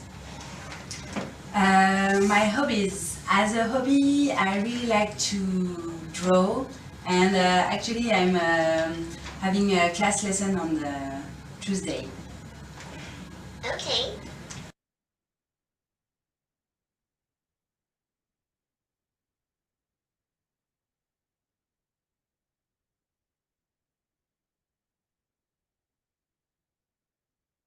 You like traveling? What's your dream destination? My dream destination would be... All right. So that's a baseline system. There was a lot of tech talks recently. Is there any speaker or topic you would like to suggest?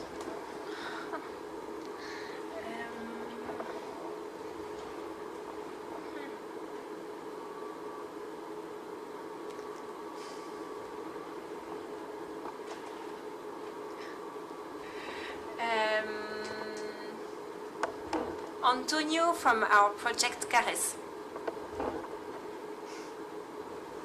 Okay. Okay, and so when we implemented this was just using simple fusion methods back in 2017, this multimodal detection system for filled pauses and gaze aversion. We found that people were able to speak twice as long to our robot, and the robot interrupted them 25% less. So that's kind of the power of using our full expressivity to communicate with our systems. On top of being able to, you know, speak with our AI assistants or our robots and adapt itself to our conversation, we've also been exploring voice adaptation to the context. So the question that my student Paige has been working on is, how should a robot adapt its voice not only to the person it's talking to, but also the ambient and social context? So consider, for example,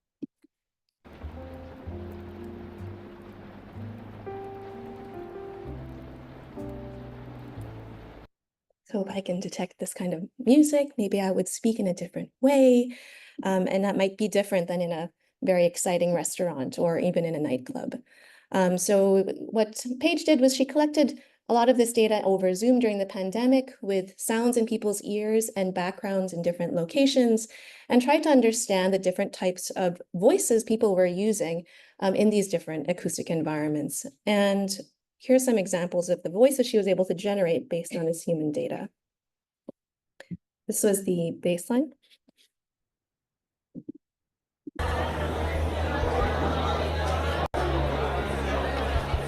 Hi there. I hope you have had a chance to look at the menu. I thought I would let you know. Today we have food as our special. Anyways, what can I start you off with? So almost unintelligible. Hi there. I hope you have had a chance to look at the menu. I thought I would let you know. Today we have food as our special. Anyways, what can I start you off with? That was the second try. Hi there. I hope you're doing well. I hope you had a chance to look at the menu. Anyways, what can I start you off with? Okay, and so we found that in loud environments, you don't even have to raise the volume necessarily to get to become clear. You can just change the way you speak. What else can we do with our voices? Well, we can add body gestures to them. So Payam has been working on generating co-speech gestures from speech, specifically from the text in the speech. So what he's been doing is considering that we can cluster in a VQVAE type of paradigm our gestures into a vocabulary. So he does gesture representation learning to create this code book. And his key idea for creating gestures to go along with the speech is to create these gesture clusters and then prepare the data set to have a paired match between the text and these gestures.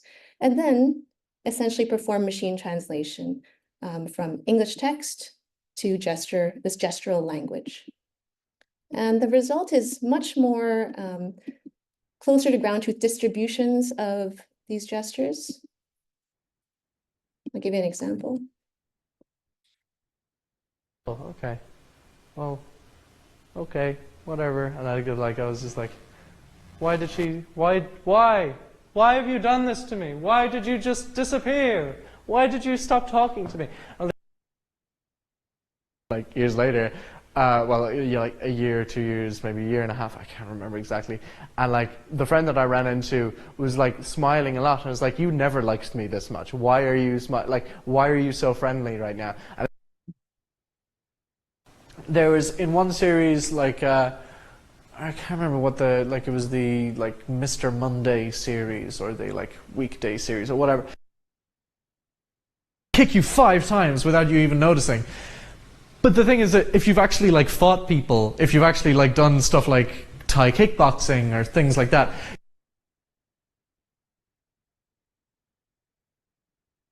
Okay. Just for time, I will move on. Oops. Go. Okay, and the last thing about generation of these types of social signals is navigation.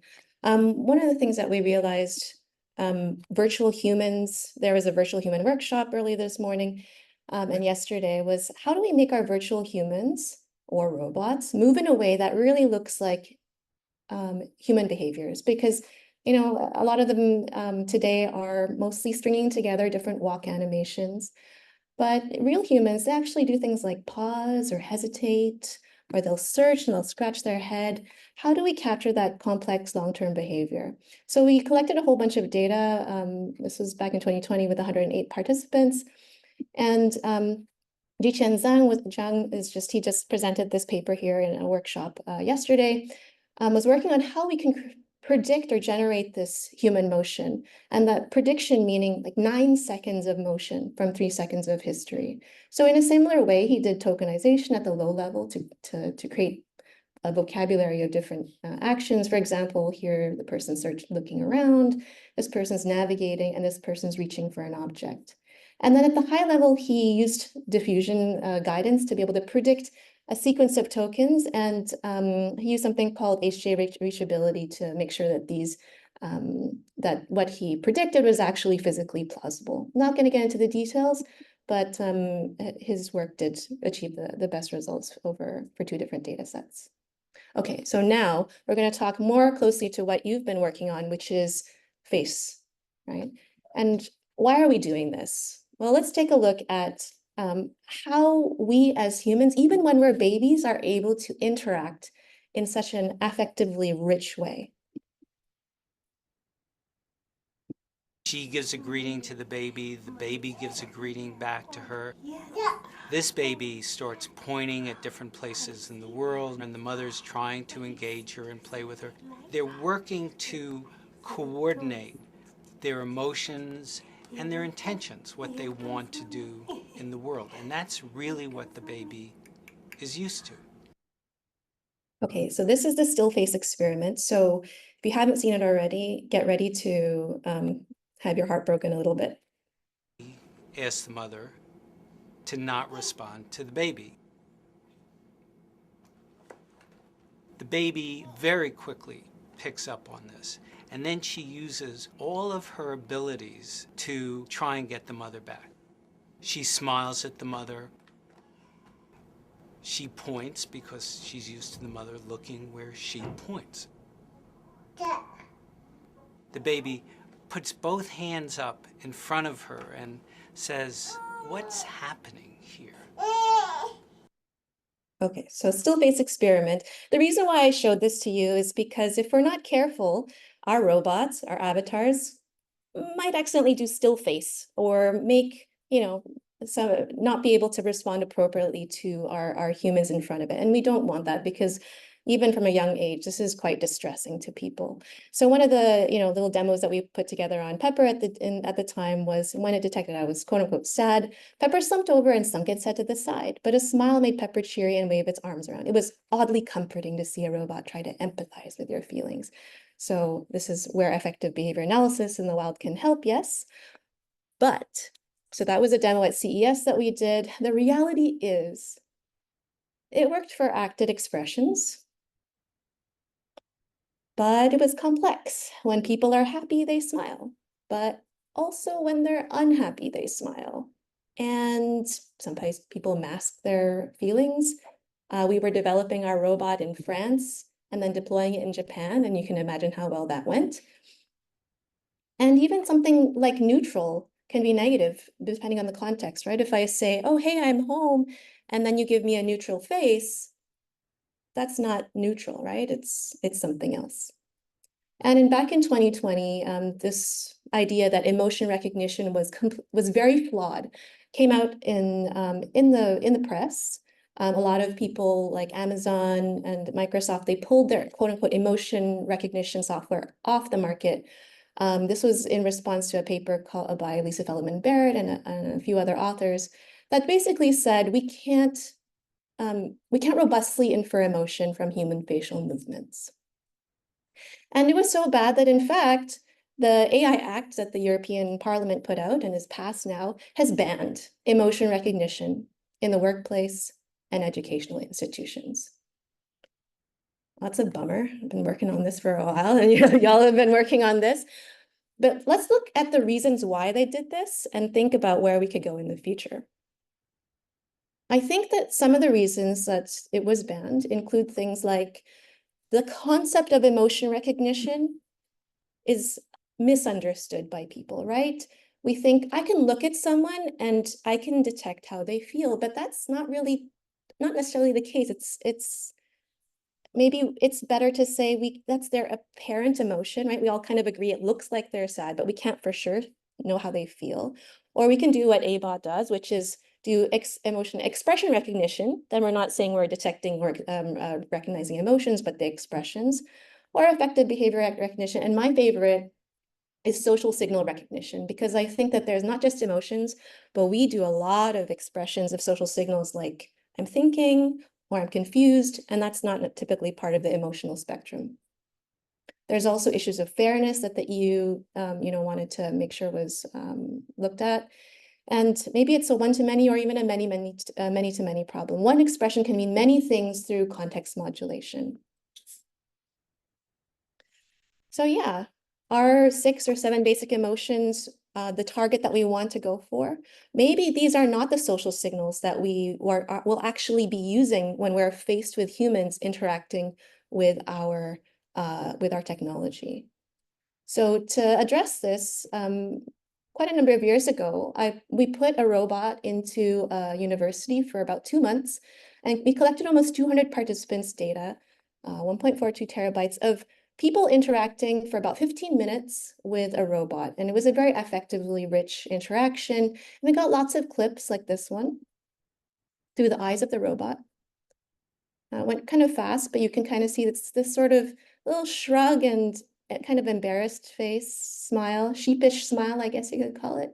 This one here, the person on the right has a kind of tight-lipped smile, right? And we wanted to know then, the question was, what are people doing? If it's not basic emotions, what are they doing? And so we cut these videos up into little clips. We took a sampling of them. We could probably do a more thorough analysis, but then we asked people, what's an emoji? Right? This is there's actually a huge list of emojis that we use every day for communicating our social signals with people. What's an emoji that goes along with it?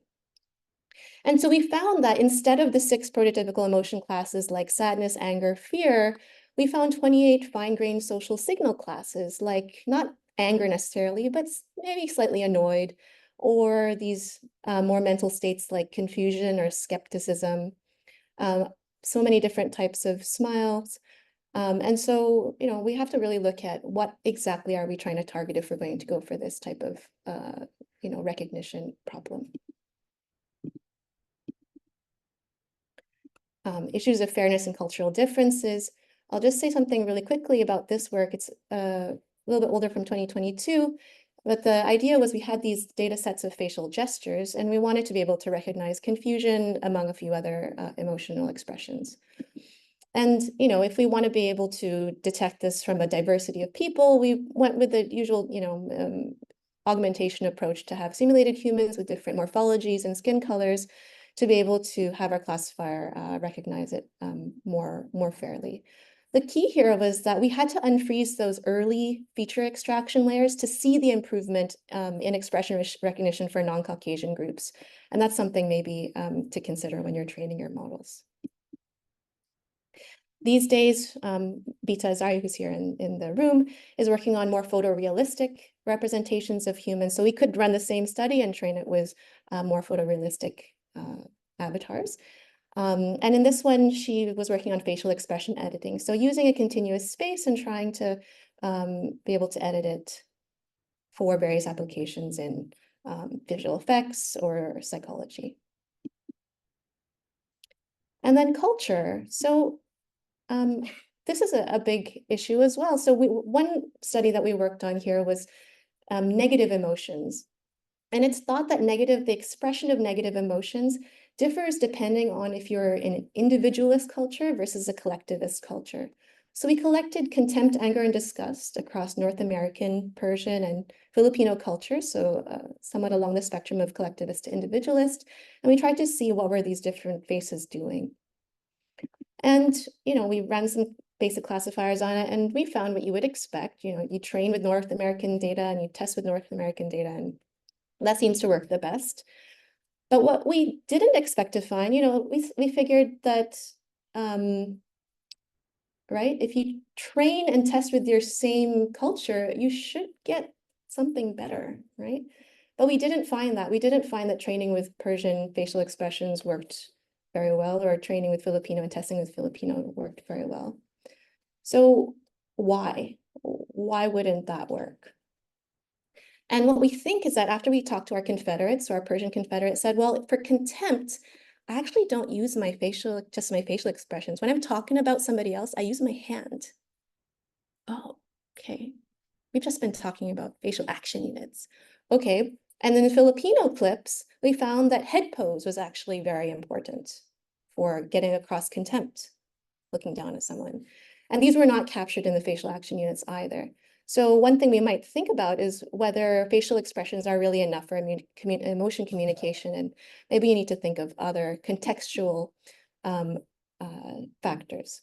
So that brings me to context. And in the real world, we have these challenges, even in static images, where on the left, right, we see a famous tennis player here, and she looks perhaps in what could be considered anguish to some people, but was actually jubilation. And on the right-hand side, we have former President Barack Obama with his mouth wide open, eyes large, thinking maybe it's surprise, but he was just talking.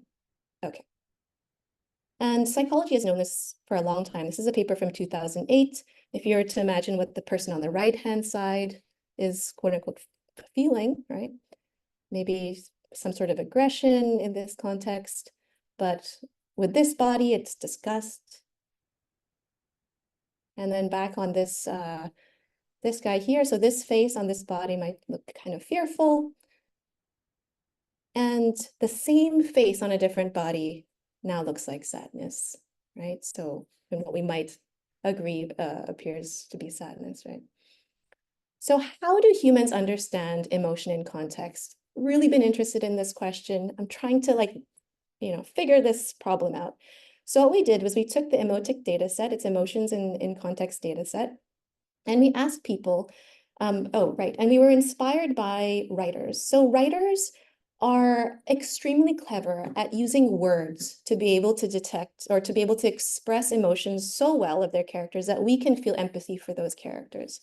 So we took a whole bunch of these expressions that they use about like, oh, the person sagged their body and, all these types of expressions. And we asked annotators to describe who was in the image, what they were doing, you can't really see here, but with their eyes, their mouth, their face, their body, their feet even, how they were interacting with people and where they were, and generate image captions like Sean's a male adult, a passenger raising eyebrows and side-eyeing, me as a child, and she's sitting behind Sean and kicking Sean's chair, and Sean's physical environment is on an airplane. And we found some promising results putting these types of captions into the language models of the time, just pure LLMs. So we thought, okay, there's something here. So we used these annotations, these captions, and we prompted a vision language model, again, using these 26 emotion categories, which is a multi-label setup. And we tried to ask the LLM to use these types of captions to guide its reasoning towards the emotion that it thinks the person has. So the ground truth here is affection, but a bit of fatigue, happiness, peace, pleasure. One of the early baselines here had a whole bunch of incorrect responses. And yeah, right, so we used lava and prompted it with these captions. So we created these things called narracaps. So finishing up with the emotions that it was thinking to detect. So here's another example in the middle. Some of the baselines saw things like happiness and pleasure because it's probably associating having a meal with these emotions, right? So not quite getting it, but when we have the language model describe the scene and then predict the caption, we got better results than just the vision language model by itself. Okay. And then we thought, okay, these language models, they're pretty interesting. And we noticed this because we tried to put this image on the left-hand side into GPT-4V, and we asked it to just reason about it. And it said, well, they've got their arms in the air. It looks pretty happy. And we kind of pushed it further, and it was like, but it could be sad because it's the end of the season and maybe they're sad. It's like, wow, it's really like it's hallucinating, right? We thought maybe that's kind of interesting. But we also thought this type of slow reasoning is quite human in a way. We can come up with many different possibilities. If I ask, if we say Adam's house burned down, we can imagine, even without looking at him, we can imagine how he feels, right? This is this slow linguistic emotional reasoning we can do. So we thought maybe these language models have that slow linguistic emotional reasoning in them. And maybe by fine-tuning them, we can get at more of that instead of just these correlations.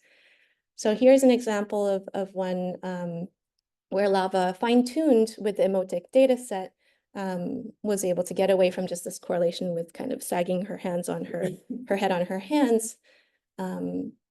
And we did a lot of experiments, but I'll just show you here the F1 score for Fine tuning with about 3,000 samples got us a very good F1 score.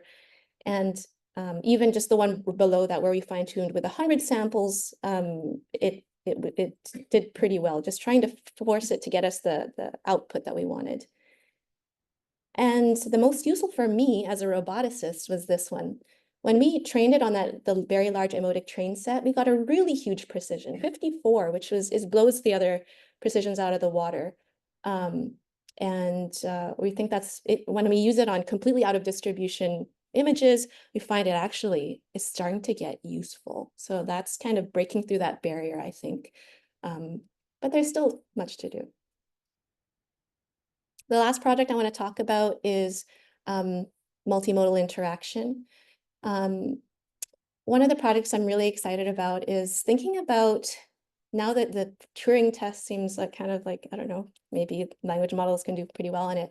What about a nonverbal Turing test? So let's say I have a robot or a avatar, and my goal is to tell if it is controlled by another human or an autonomous agent. What do people do? And so we asked a bunch of people to try and test what our virtual agent here in the middle could do and what it could not do. And our goal here was just to see what people did. So we tried it with a whole bunch of different morphologies, and we collected just over 1,000 human behaviors and created a vocabulary of 137 different social signals. The goal here was not like quantity of samples, but the classes themselves. And, you know, Chushuan, who collected these, she hasn't quite, we're still waiting it for the review, but you can check out her thesis in the meantime. But some interesting things were that she found waving. We think that waving is waving, right? But in fact, waving facing forward is different. It means hi, but waving slightly away with your shoulders away means something else.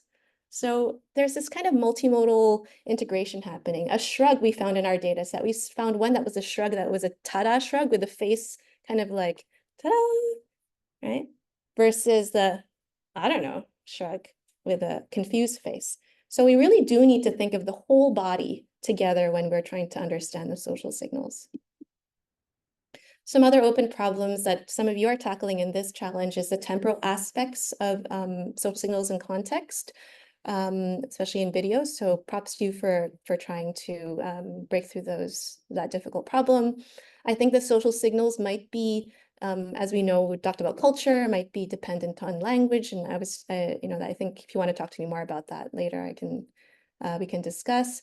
And one final interesting paper from psychology is about cultural differences in multimodal perception. So Akihiro Tanaka from Japan did a study where he showed mismatched voice and face emotional clips to Japanese people and then to Dutch participants. And he found that Japanese people attended more to the voice, whereas Dutch people attended more to the face. Oh, so how does this work now? Even our perceptions, depending on who you are, might be different, or what culture or language you're speaking. So I think that's also an area to explore. So hopefully our future will be, again, these interfaces that adapt to how we want to communicate and not us adapting to the technology. And with that, please feel free to visit. We're up in Vancouver in beautiful British Columbia, Canada. And I want to thank all of my collaborators and graduate students who did all the work. Thank you. Belka, thank you very much for this insightful talk. And you covered a lot of interesting aspects that I would personally say that it's like food for thought. So let's start. Are there any questions in the audience?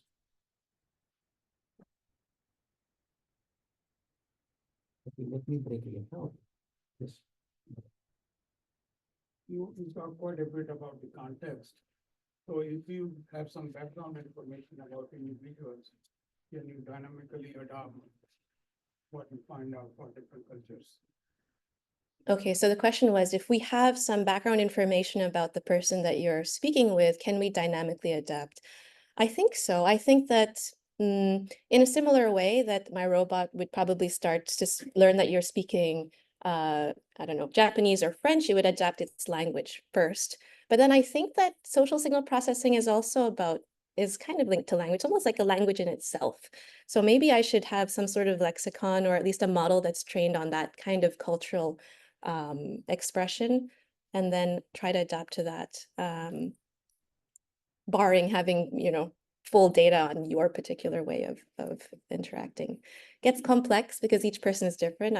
I've lived in so many different countries, I don't even know like where I'm from anymore. So maybe it gets complex to just put me in a box, but maybe, yeah, I think we got to start somewhere.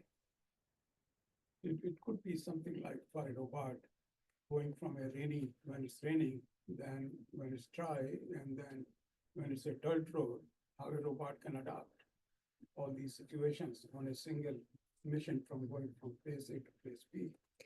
Oh, that's So interesting. you can do maybe similar kind of things. So adapting from location-based adaptation. I actually think that's really a good point because we communicate so differently depending on where we are. If I'm in a library, I'm going to communicate in a library way. Or if I'm in a or if I'm in a theme park, and my role is an entertainer, I'm going to communicate in a different way, or a researcher, right? So I think it is very context-based. Yeah.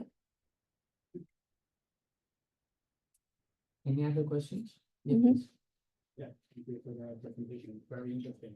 So I want to ask, the first one is that we know like facial expression is more like one-to-one mapping to the emotions, but for body gestures, I'm also doing something about body gestures-based emotional recognition to find out it's not like directly one-to-one mapping. So it means like you can wave for your hands. It doesn't mean directly you're happy or not. So do you have any like assumption or?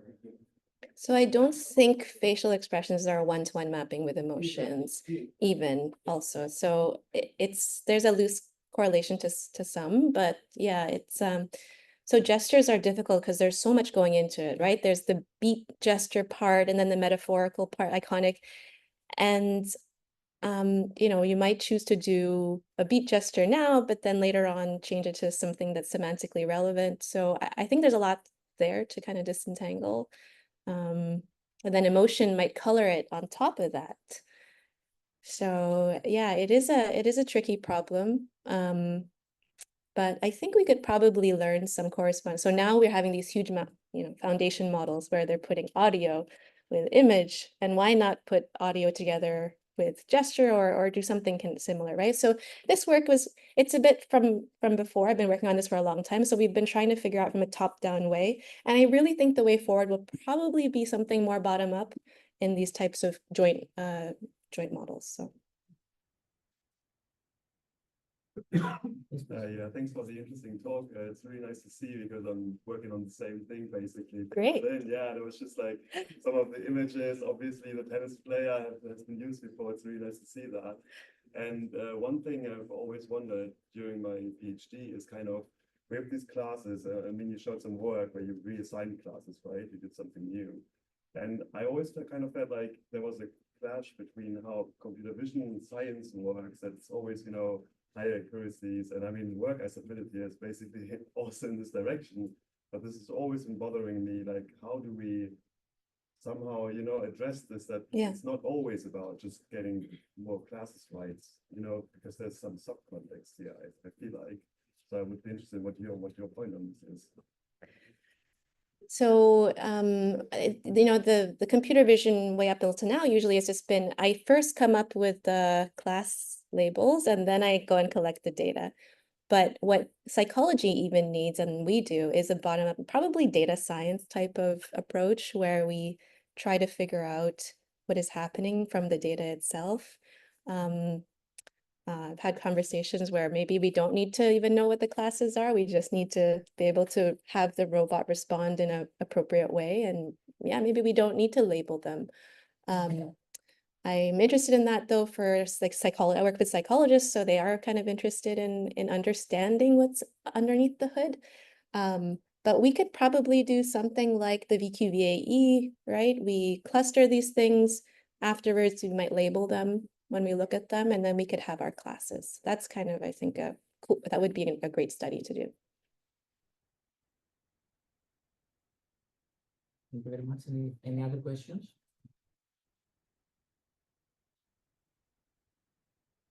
Actually, I have a few questions. If Oh, you okay, recognize them. Okay, so just to touch up on the question that our colleague asked.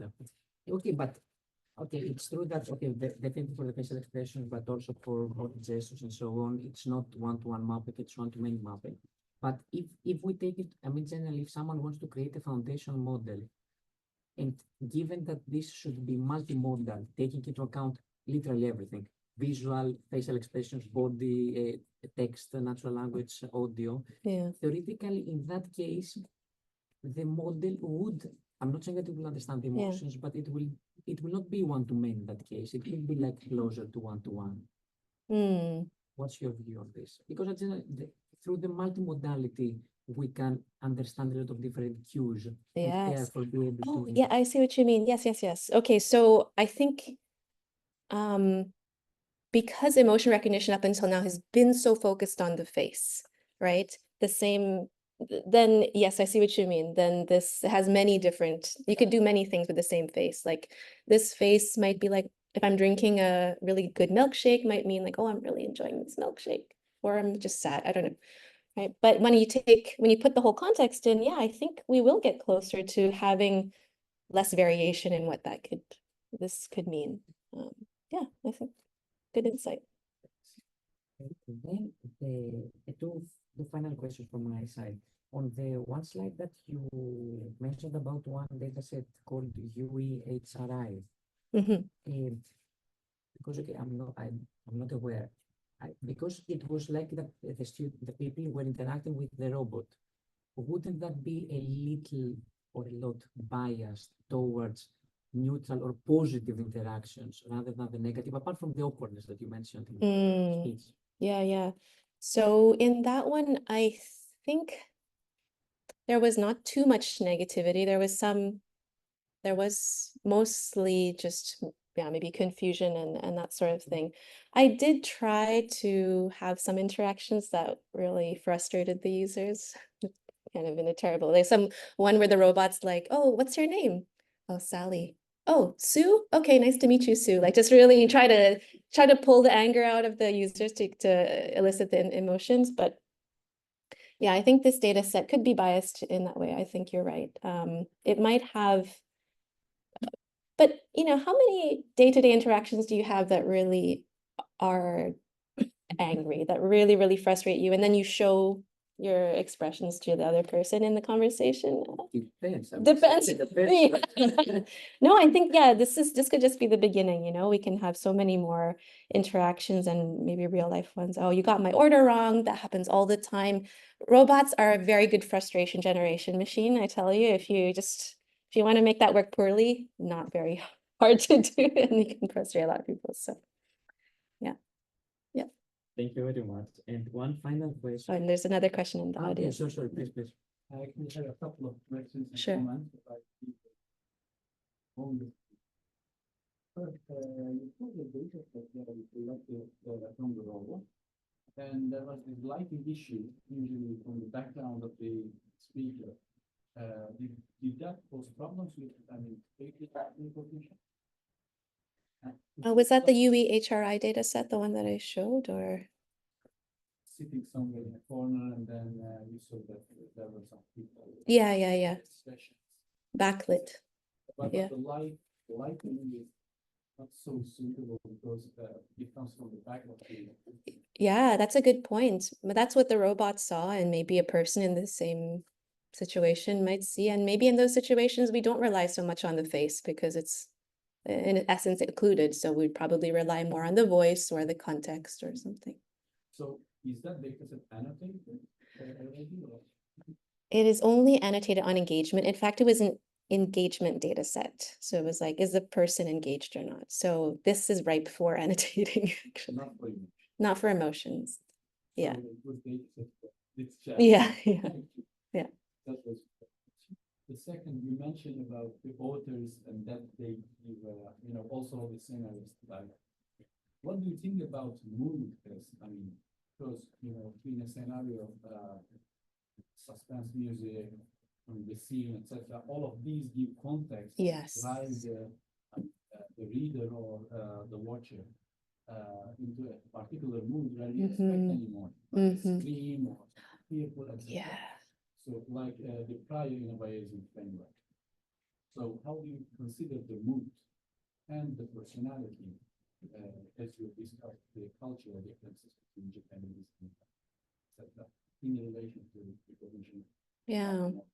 So I think, so that's one area of like aesthetic emotions where you might, look at different art, and art can also invoke an emotion, right? Because of things like color and, nothing to do with human social signal processing. But yeah, you're right. In films, they use these things in music. Perhaps, yeah, something about the ambiance, like I was showing, could also have an influence into your model. And yeah, I think that when as humans, we're also synchronizing all the time to our ambience, right? So both of us are in this quiet room, we maybe act a certain way. And if we're with music in the background, we'll probably have more smiles, or we'll be more aroused also. So all of this is going to jointly impact our expression. So we would probably want to take that into account when recognizing too. Yeah. So in that sense, do you think that it's necessary to annotate the data sets not only for emotion, but also for maybe longer term mood as well as the personality traits, etc.? Actions also more relevant. So the question is, who is annotating the ground truth too, right? Are they listening to the music? Because in the end, it's so confusing. You're like, am I annotating what the person is feeling or what I'm feeling right now? It's kind of hard, right? So you kind of, it depends on what you think the ground truth is representing, right? But it's very hard because we often share our emotions without even realizing it, right? So labeling is not an envious problem, right? It's really, really tricky. Great, thank you very much. Is there any other maybe final questions so that we don't run out a lot of time for the agenda? Okay, let me do one quick final question. One very interesting aspect that you spoke about the culture and the emotional expressions. And I think that's something that maybe you spoke at the end of your talk. But it's the culture, it is definitely how you understand, but it's also the culture of the annotators. For instance, if I'm annotating as I'm Greek, okay, if I annotate something as Greek, maybe a person who is of completely different culture, he will annotate the exact same behavior, let's say, completely different than how I would do it. So it's not only the cultural on the people who are having the behavior, but it's also for us, for our understanding. Absolutely. Yeah. And that's why I think that we should do language dependent social signals. So if the person that's communicating and is speaking Greek and emoting, Greek people should annotate it, because it's just like language, it should be probably emotions are apparently constructed through culture and our upbringing, right? So it makes sense that someone who's fluent in that same upbringing is able to annotate, but it's hard. Yeah. And I think it's easy. If it was easy, we wouldn't be here. Yeah, and we're still looking for hard AI problems, so this is a good area. Okay, perfect. I guess that was it. So thank you very Thank much. you.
So, hello everybody. My name is Valeria Strishkova, and I'm a PhD student at the INRIA Research Institute in France. And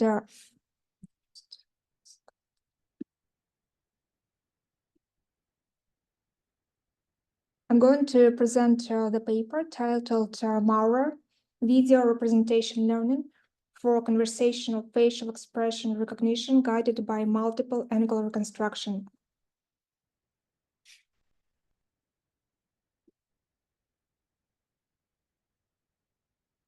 The goal of facial expression recognition is to categorize emotional expressions such as sadness, happiness, fear, or anger. In the context of conversational facial expression recognition, the open challenges are distinguishing between facial expressions associated with speech and emotion and insufficient face visibility caused by extreme face angulations. When humans talk while exhibiting emotional expressions, their facial movements might be due to speech as well as due to emotions.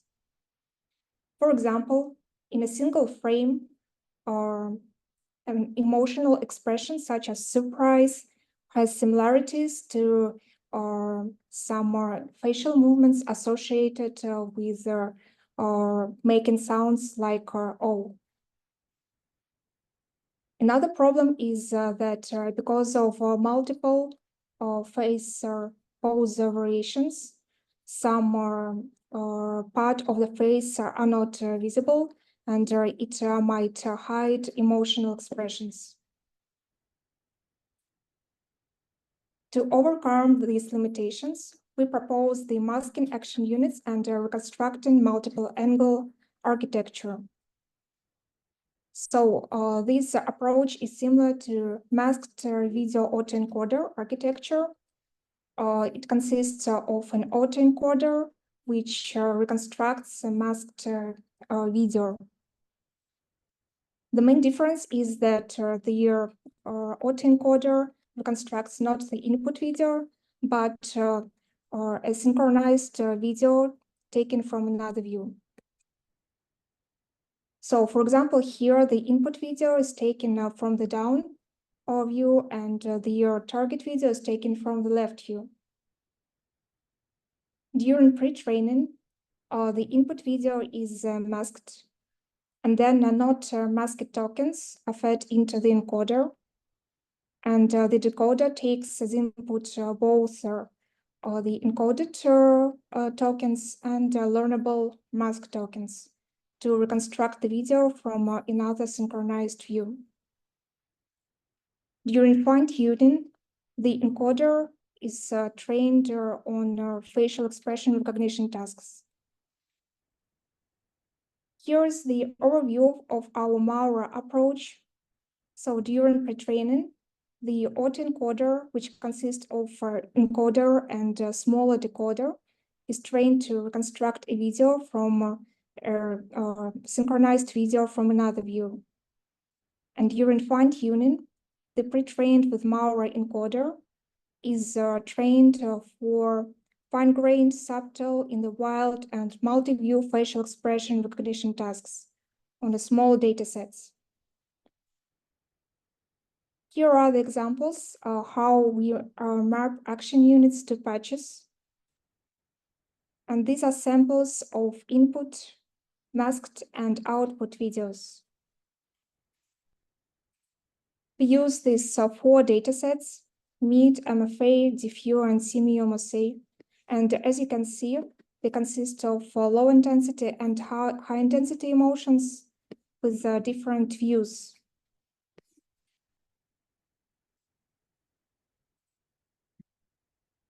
These are main results, and they show that our Maurer approach outperforms both supervised, which are the top 4 approaches, and self-supervised Marlin and VideoMe approaches.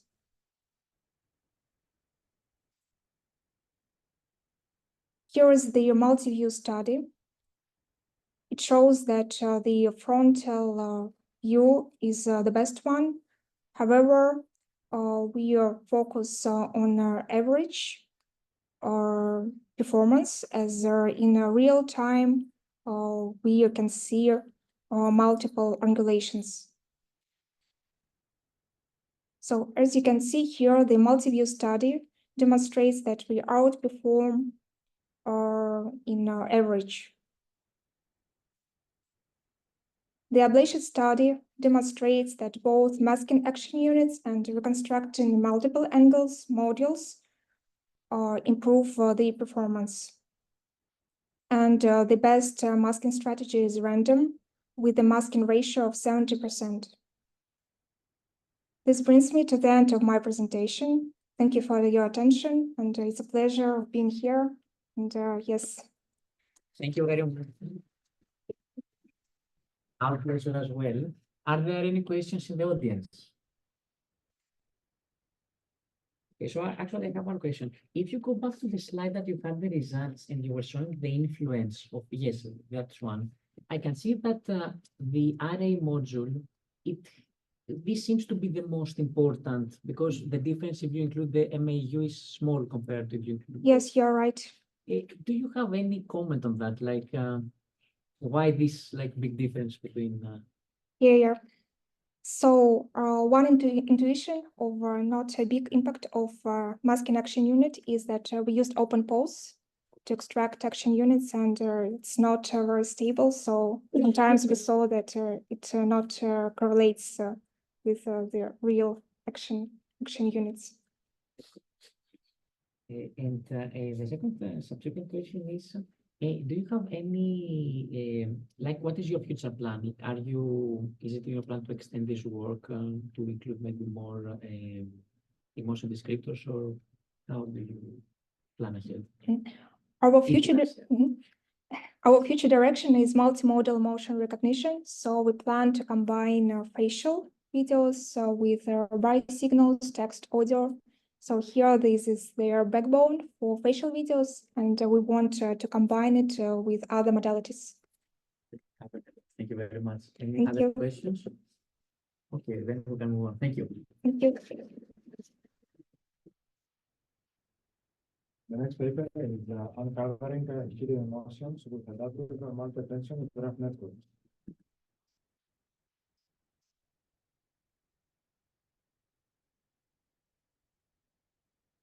Hello everyone, my name is Ankit Jain Rakesh Kumar.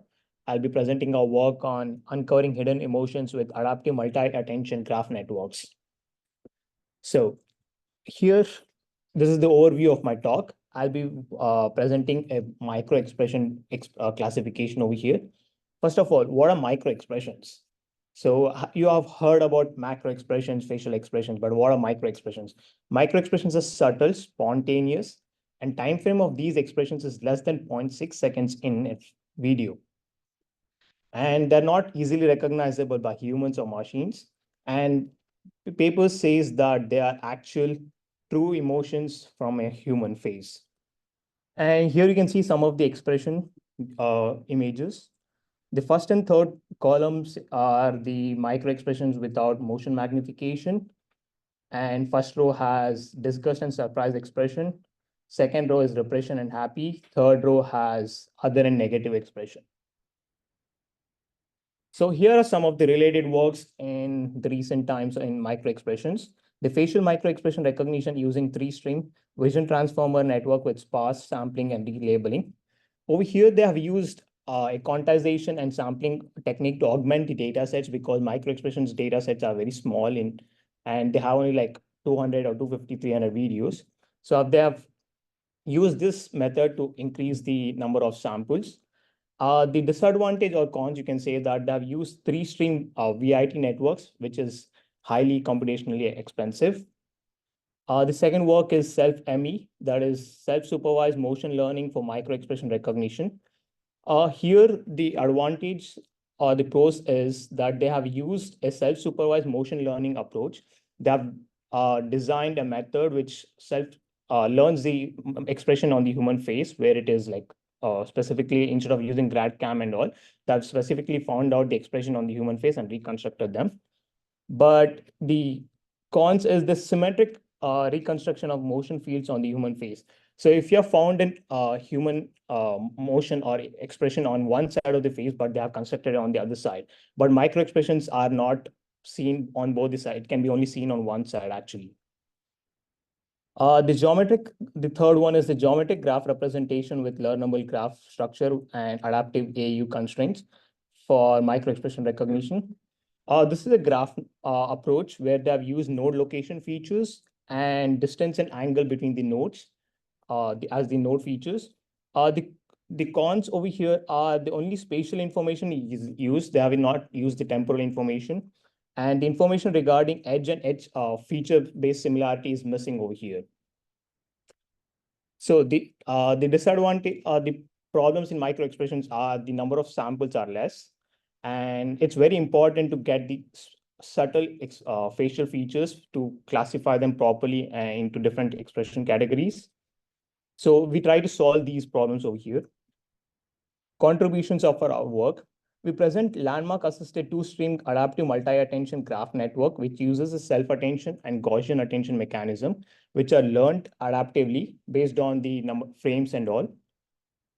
And we design an adaptive learnable way to compute the contributions of each attention mechanism and adaptively fuse the attention scores to finally get the attention weights for each node and edge node features.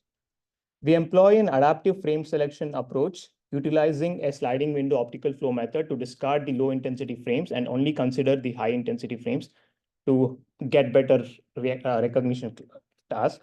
We conduct a thorough evaluation on two datasets, SAM and SMIC, for 3 and 5 categories of expressions. We also perform cross dataset evaluation to generalize our approach. The first thing what we have done over here is remove the low intensity expression frames. So given an input video, we divide the input video into segments of size 8 and use consecutive frames optical flow. Once we get the consecutive optical flow frames and we sum the entire segment's optical flow, and that would be our threshold value when we take the average. So if the each individual frame's summed optical flow is greater than the average value, then it is considered as high intensity expression frame, or else it will be discarded for our future approach. So given an input video after removing the low intensity frames, we have a graph. We have to construct a graph. So what we have done over here is we constructed a node features by computing the landmark points on human face. And we have total 51 landmark points on human face for this graph. And for the node features, we have node location features, that is the X and Y coordinates, and the optical flow patch features. Here, the optical flow patch features across each landmark point is of 10 cross 10 patch feature. And for edge features, we have computed the Jacquard's index, and we have used Jacquard's index and the radial basis function to get both the structure, a global structural similarity score and the local structural similarity score for each edge. You can see the optical flow patch features for the node locations over there. This is the overview of our technical approach. Given an input video that is motion magnified, we compute the node location features, optical flow patch features across each landmark point, and they pass through our adaptive multi-attention graph network, where we compute self-attention and the Gaussian attention for each landmark point and the edge features. And then we learn the importance of both self-attention and the Gaussian attention to get the overall final alpha, that is attention score for each node and the edge features. After we get the attention scores, we have updated the nodes, and that node is passed through an self-attention graph pooling, where we pull out the nodes which are not important based on the attention scores. And then we pass through a readout layer, and these two streams are finally concatenated together to pass through a fully connected layer and softmax function for the classification of micro expressions. So here are the overview of my adaptive learnable attention mechanism. The graph network learns the attention weights between both the self-attention and Gaussian attention. Here, alpha ij final is the overall attention score for the nodes for each having the node and edge features. And lambda is the learnable parameter over here. The equation for self-attention is over here and the Gaussian attention. Here, xi and xj are the node features and xij are the edge features. And w are the learnable weight parameters. Mu ij and mu square ij are the mean and variance of the node and edge features. So over here, we have used two micro-expression data sets, SAM, SMIC. We have classified them into 3 classes and 5 classes. We have used leave-one subject-out cross-validation approach over here. You can see over here that the number of expression frames, number of expression videos are not balanced. Some of them have like 90 videos, 26 and 15. So we have to balance these and also work on the expressions. So overview of our results. These are some of the results which we have put over here, but in the paper, we have a lot of more results. We can see an improvement in accuracy of 2.25% for SAM dataset and 3.05% for the SMRC dataset. Improvement in UF1 score is approximately 6% for SAM dataset, but for SMIC, it's like the second best, which we have got over here. It's less than only 0.4% from the best. For SAM 5 classes, we see an improvement approximately 3% in accuracy and improvement in UF1 score, that is micro F1 score, is like approximately 4.6%. We also perform an ablation study results to show the importance of multi-attention over the self-attention over here. And we see an improvement of approximately 3 to 5% in accuracy and 4 to 6% in UF1 score overall. We also perform cross dataset evaluation where we train on one dataset and test it on the other dataset. We generalize the approach irrespective of the dataset, gender, age, race, and other aspects of the dataset. Conclusion, we have proposed a new approach where two-stream adaptive multi-attention graph network is used, where we learn the attention scores between the self-attention and Gaussian attention. We have evaluated on SAM and SMIC datasets, and our approach outperforms the state-of-the-art CNN and graph-based and transformer methods. Thank you. Thank you very much. Are there any questions in the audience? Yeah, I have one question. I haven't read the paper, but did you check with GradCamp, to check your method, the components, how they work, the input? No, we haven't checked the GradCom, but we have seen the heat maps from the attention scores where they show the maximum attention score between self-attention and the Gaussian attention. And also when we combine them, what is the, is it like when we combine the attention, when we fuse, right, by using the learnable parameter, we see like where it is showing the maximum attention and why is it improving and all. Yeah, I have seen that. This makes sense, right? Yes. Yes, okay. That's it. Thank you very much again. Thank you. Next paper is joint multimodal transformer for emotional recognition in the wild.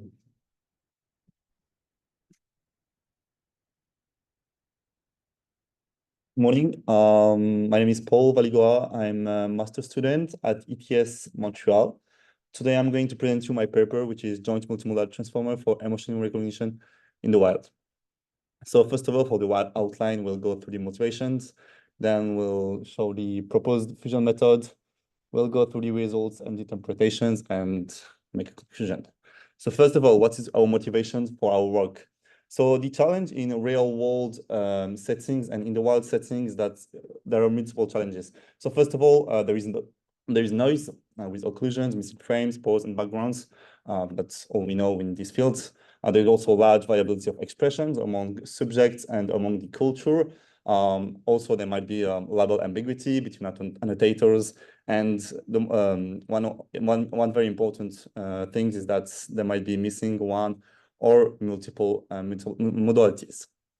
So here our objective is to leverage the diversity among multiple data.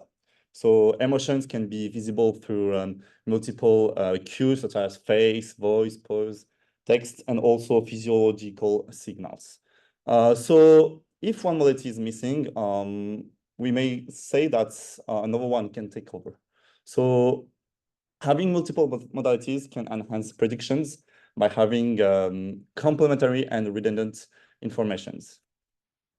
So here we are working on a vanilla. So we started with a vanilla multiple transformer.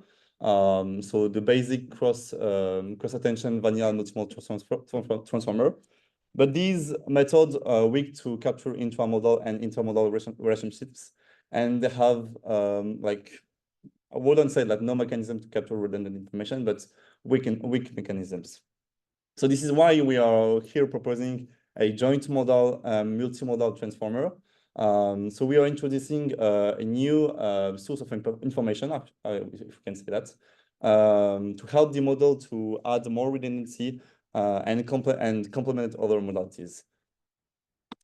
So this is our overall model. So it relies mainly on 6 cross-attention blocks here on the right. So for the source A and source B, we can like say here in our case that it can be modalities. So we can have modality A and modality B. So this is a general networks where we can use multiple backbones and we can use multiple modalities.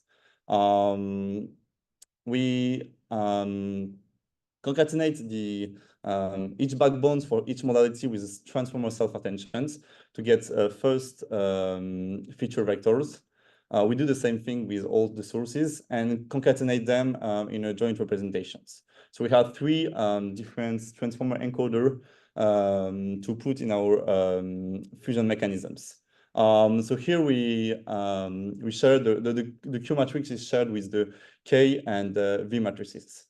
At the end, because we have a huge feature vector, we do feature stacking in order to with self-attention in order to predict the emotion predictions.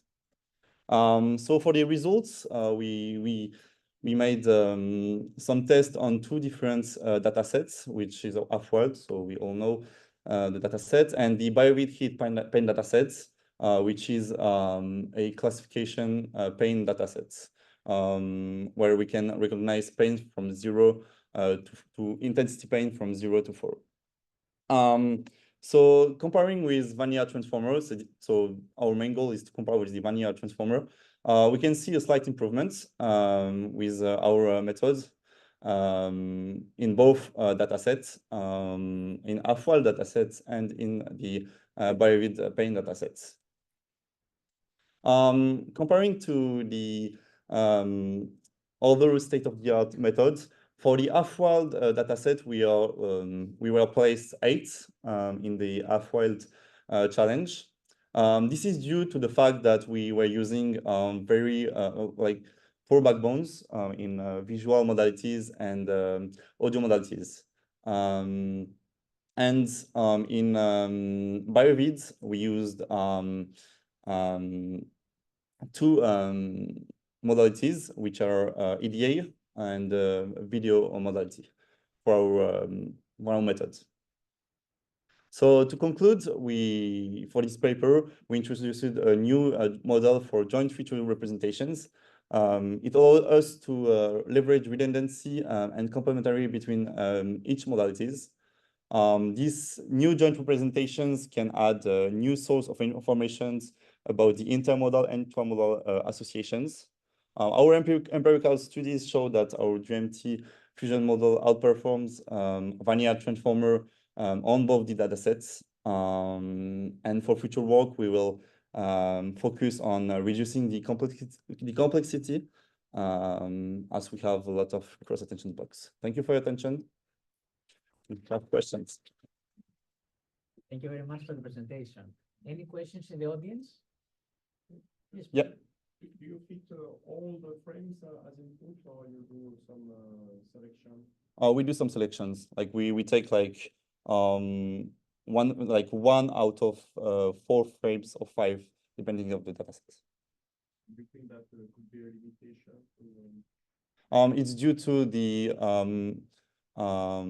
we are doing that because the information, if we take all the frames, they will it might be overfitting to a person, so it's complicated to do that. And one more question. Yes. Yeah. How are you choosing your frame? Can you repeat, sorry?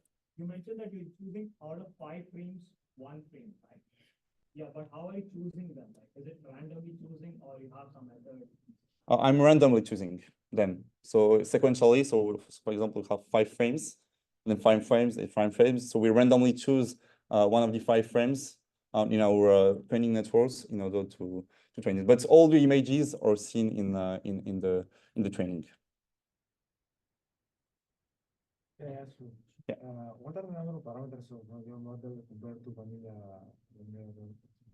Can you repeat? What are the number of parameters that you add into your model compared to vanilla transformer? So for the number of parameters, what we are adding is 4 more cross attention blocks. So this is the only parameter we're adding here. Okay, if there are any further questions, thank you very much again for the presentation. And you will also have a poster session, so for any further questions, you can speak outside. The next paper is REFA, real-time or fabric and facial animation for virtual reality. Have here the people, so yes.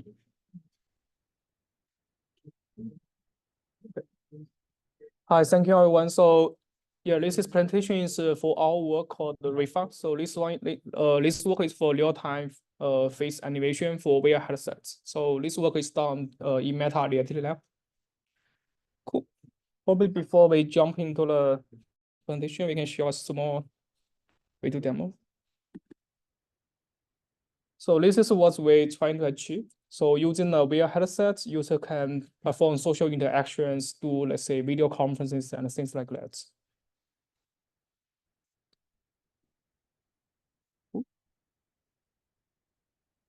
So basically, this is a system for real-time checking of a user's facial animations or facial expressions in a VR headset.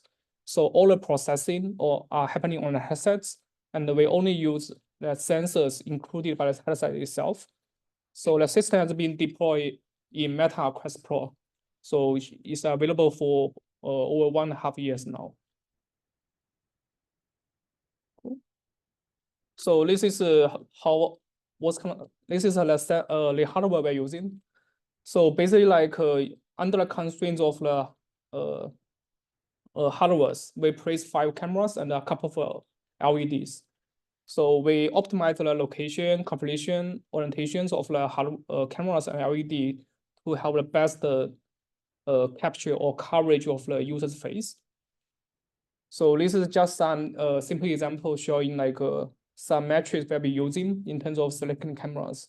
So especially we are looking at the visibility of different face features across a large populations, as well as like we call range of motion here. So basically the sensitivity of cameras when user changing from neutral to a different expression. Right. So we are using 5 cameras here, 2 for the eyes and 2 for the mouth, and also we have 1 for the forehead. Okay. Yeah. So this is just an example of what the camera data looks like for different expressions. So on the top, we have 2 eye cameras and 1 we call Gabriel cameras, and in the bottom, we have 2 mouse cameras. So the key to this system is a diverse data set, right? So because we want to make sure the algorithm works out of box and covers a large use base, we try to cover for the headset. So what we did is we have a combination of several different solutions. We have real data collected from more than 18,000 people, which covers more than 3 trillion frames in total, right? And we also generate some sensor data to cover some edge cases. For example, user wearing the glasses or user with very thick facial hairs. We use sensor data to cover those corner cases or long tail cases. And for a very small set of real data, we have menu annotations. Basically, what is this for those very small sets of frames? What will be the branch shape weights looks like according to some tech artist inspections. So in the following slide, we will talk a little bit more on how we generate the ground truth for the real data. So for each real data, we have two captures. One is called mobile phone captures, and the other one is for headsets captures. The purpose of a mobile phone capture is we want to build a personalized facial rig for the persons. So the way we are doing that is we are using iPhone's front camera, which has RGB data. And then we ask the user to do some, I believe, probably like 20 different inspections. Then by using this data from phone scans, then we can build a personalized facial rig for this subject. Then this will be used by the later stage of generating ground truth for headset captures. Right. So for headset captures, we further add additional sensors on top of the product's headsets. The reason is we want to use these additional cameras to improve the coverage as well as, let's say, range of motions for the face, so we have better quality in terms of ground truth. But especially, for example, for the lower face region, we'll add two mouse camera which are further away from the face, so we have a more frontal view and less a quarter view of the mouse. Right.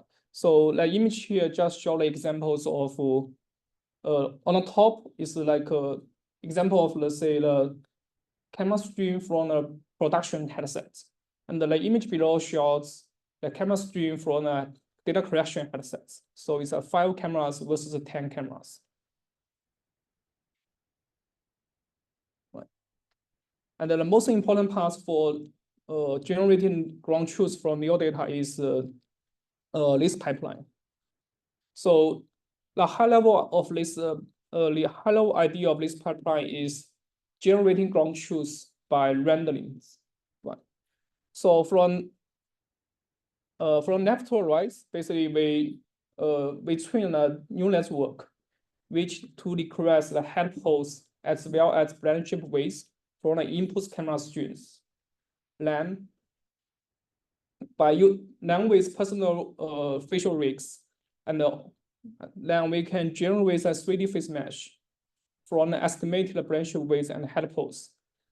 Then using the camera's intrinsic and extrinsic information, then we can render this 3D face mesh back into the camera views, right?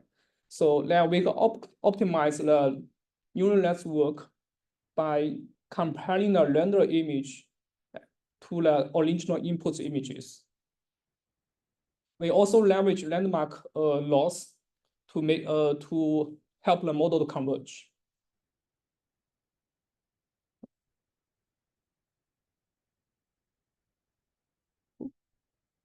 So as I mentioned, in addition to real data, we also create a lot of sensor data. So especially to cover some edge cases. For example, like when user wearing the glasses, the reflection of the glasses or the occlusion from glasses frames make the ground truth generation for real data so difficult. Then our solution to that is using sensor data. Basically, we can render the sensor data with very accurate, say, lightings and also, say, facial motions.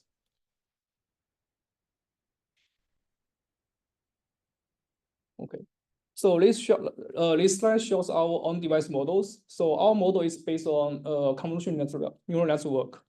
So the major reason of choosing convolutional neural network instead of transformer is we want to make sure the whole model can run on a device locally. So we don't need to send any data or any load data to the cloud server and get results back. So this is for privacy concern as well as the system's latency concerns. So one special consideration here is we have a dedicated branch for the 2 eyes. So this is to improve the performance for asymmetric expressions. For example, when you use wrinkle eyes, we want to make sure like this type of expression is slightly rare. So we want to make sure our model is able to capture those kind of asymmetric expressions. So for evaluations, so we are looking into three level of evaluations. One is comparing the model prediction to the ground truth. So for which we are using 5 metrics called semantic accuracy, neutroness, smoothness, eye closure, and mouth closures. Right. And we also look at subjective evaluations. So especially we are doing 2 ways. For one way is we call a quality evaluation. So basically we render our model's results into videos, then send out to a bunch of human evaluators to check how they feel about the qualities with a list of metrics. We also invite a lot of people to dogfooding our systems. Basically, we encourage them to use our solutions in, say, 2-person meetings, or sometimes even for small group meetings. Then after these sessions, we invite them to share some feedback. We have some predefined questions as well as some free-form questions.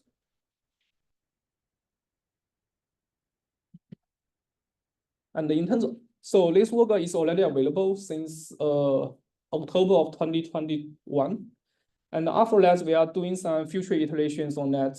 So one thing has been, we are adding the audio capabilities to the model to improve the model's performance, especially for users' conversations, and also to make the model more robust.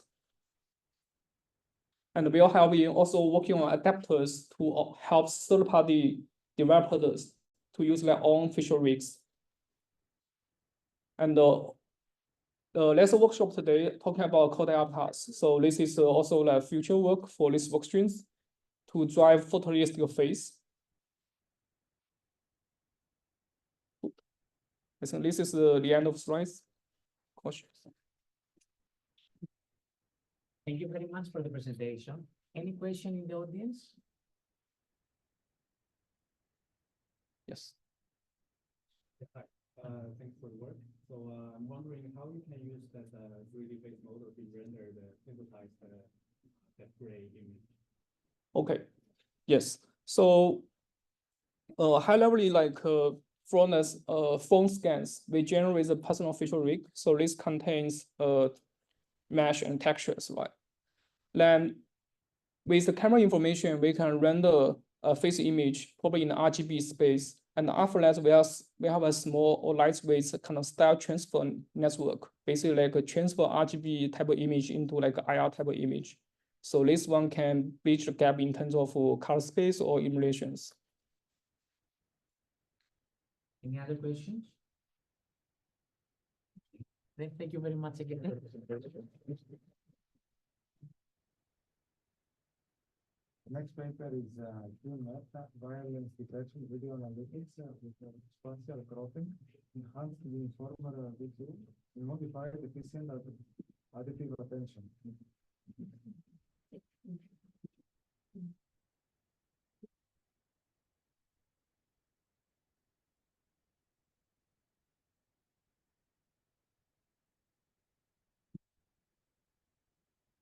Hi, good afternoon, everyone. So I'm Damit Senadira. I'm a research student at Queen Mary University of London. So I'll be presenting our work today, QNet for violence detection. And this is a joint work done with Robert from Remark AI, Dimitris and Greg from Queen Mary University itself. So now, if we look at the motivation for our work for automated violence detection, statistically, it's proven that violence incidents in the whole world is been increasing starting from 2019 according to a World Bank report, and in parallel there has been also an increase in the installation of surveillance systems. So now with this rapid increase of these violent incidents and the surveillance systems, I mean, it becomes inherently expensive and challenging to manually monitor these surveillance system to detect violent incidents. So therefore, there is a big, a very substantial need for this automating this violent incident detection with an accurate and an efficient manner in this challenging scenario, because sometimes the violent incidents are not really captured, like, or there are occlusions because of reasons like that. So now if we look at what is QNet, what like technical motivations drove this project. So we know that convolutional neural networks are quite good in capturing local features, but when it comes to capturing the global features, they might not be the ideal in the temporal dimension. And then when it comes to video vision transformers with self-attention, they are quite good in capturing the global features. But then again, when it comes to capturing the local features in particular video frames, they might not be the ideal as well. So we try to combine these features in this QNet with spatial cropping to enhance the focus on the place where the violence is taking place, along with this uniform V2 architecture, which combines both convolution and self-attention. Along with this novel attention mechanism called modified efficient additive attention, MEAA, which tries to approximate the self-attention with less computations. So for the best of our knowledge, this is the first time such an architecture is being used for violence detection, and we were able to achieve the state of the art for two main video violence detection datasets using our QNet architecture. So now let's look at the first unit of our algorithm, which is the spatial cropping module. So for that, we use this YOLO V8. I'm very sorry to interrupt, but because it's not very visible in the screen, is it possible to revert it back to? Oops, because yes. This one? Yes, just leave it like this. Oh yeah, sure. Sorry, yeah. So we will look at the proposed cropping module. So the main function of this is to focus in the areas where the video violence occurs. We use this YOLO V8 off-the-shelf network, which is a CNN-based algorithm to detect the people with the premise that for a violence incident to happen, people should be present in the scene. So the expected benefit from this is that, I mean, we will make the future steps focus more on the specific violent actions and also reducing the computational complexity in the future steps. So now if we look at the other key components, afterwards, we pass our video through the 3D convolutional backbone, where the main task is to encode the video into spatiotemporal tokens, and afterwards it will be passed through this uniblock V2, where with the intention of capturing local features.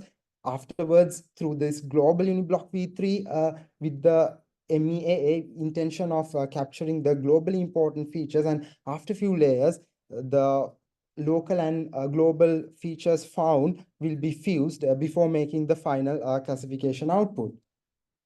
So now, if you look at the local uniblock, there we use these multi-headed relational aggregators, which just concatenates the multiple heads, where in the local temporal MHRA, pointwise convolution is being implemented in order to capture the local dependencies. And afterwards, these captured local dependencies are then sent through this global spatial MHRA, which implements the clip encodings with the intention of using the power of pre-trained embeddings in here.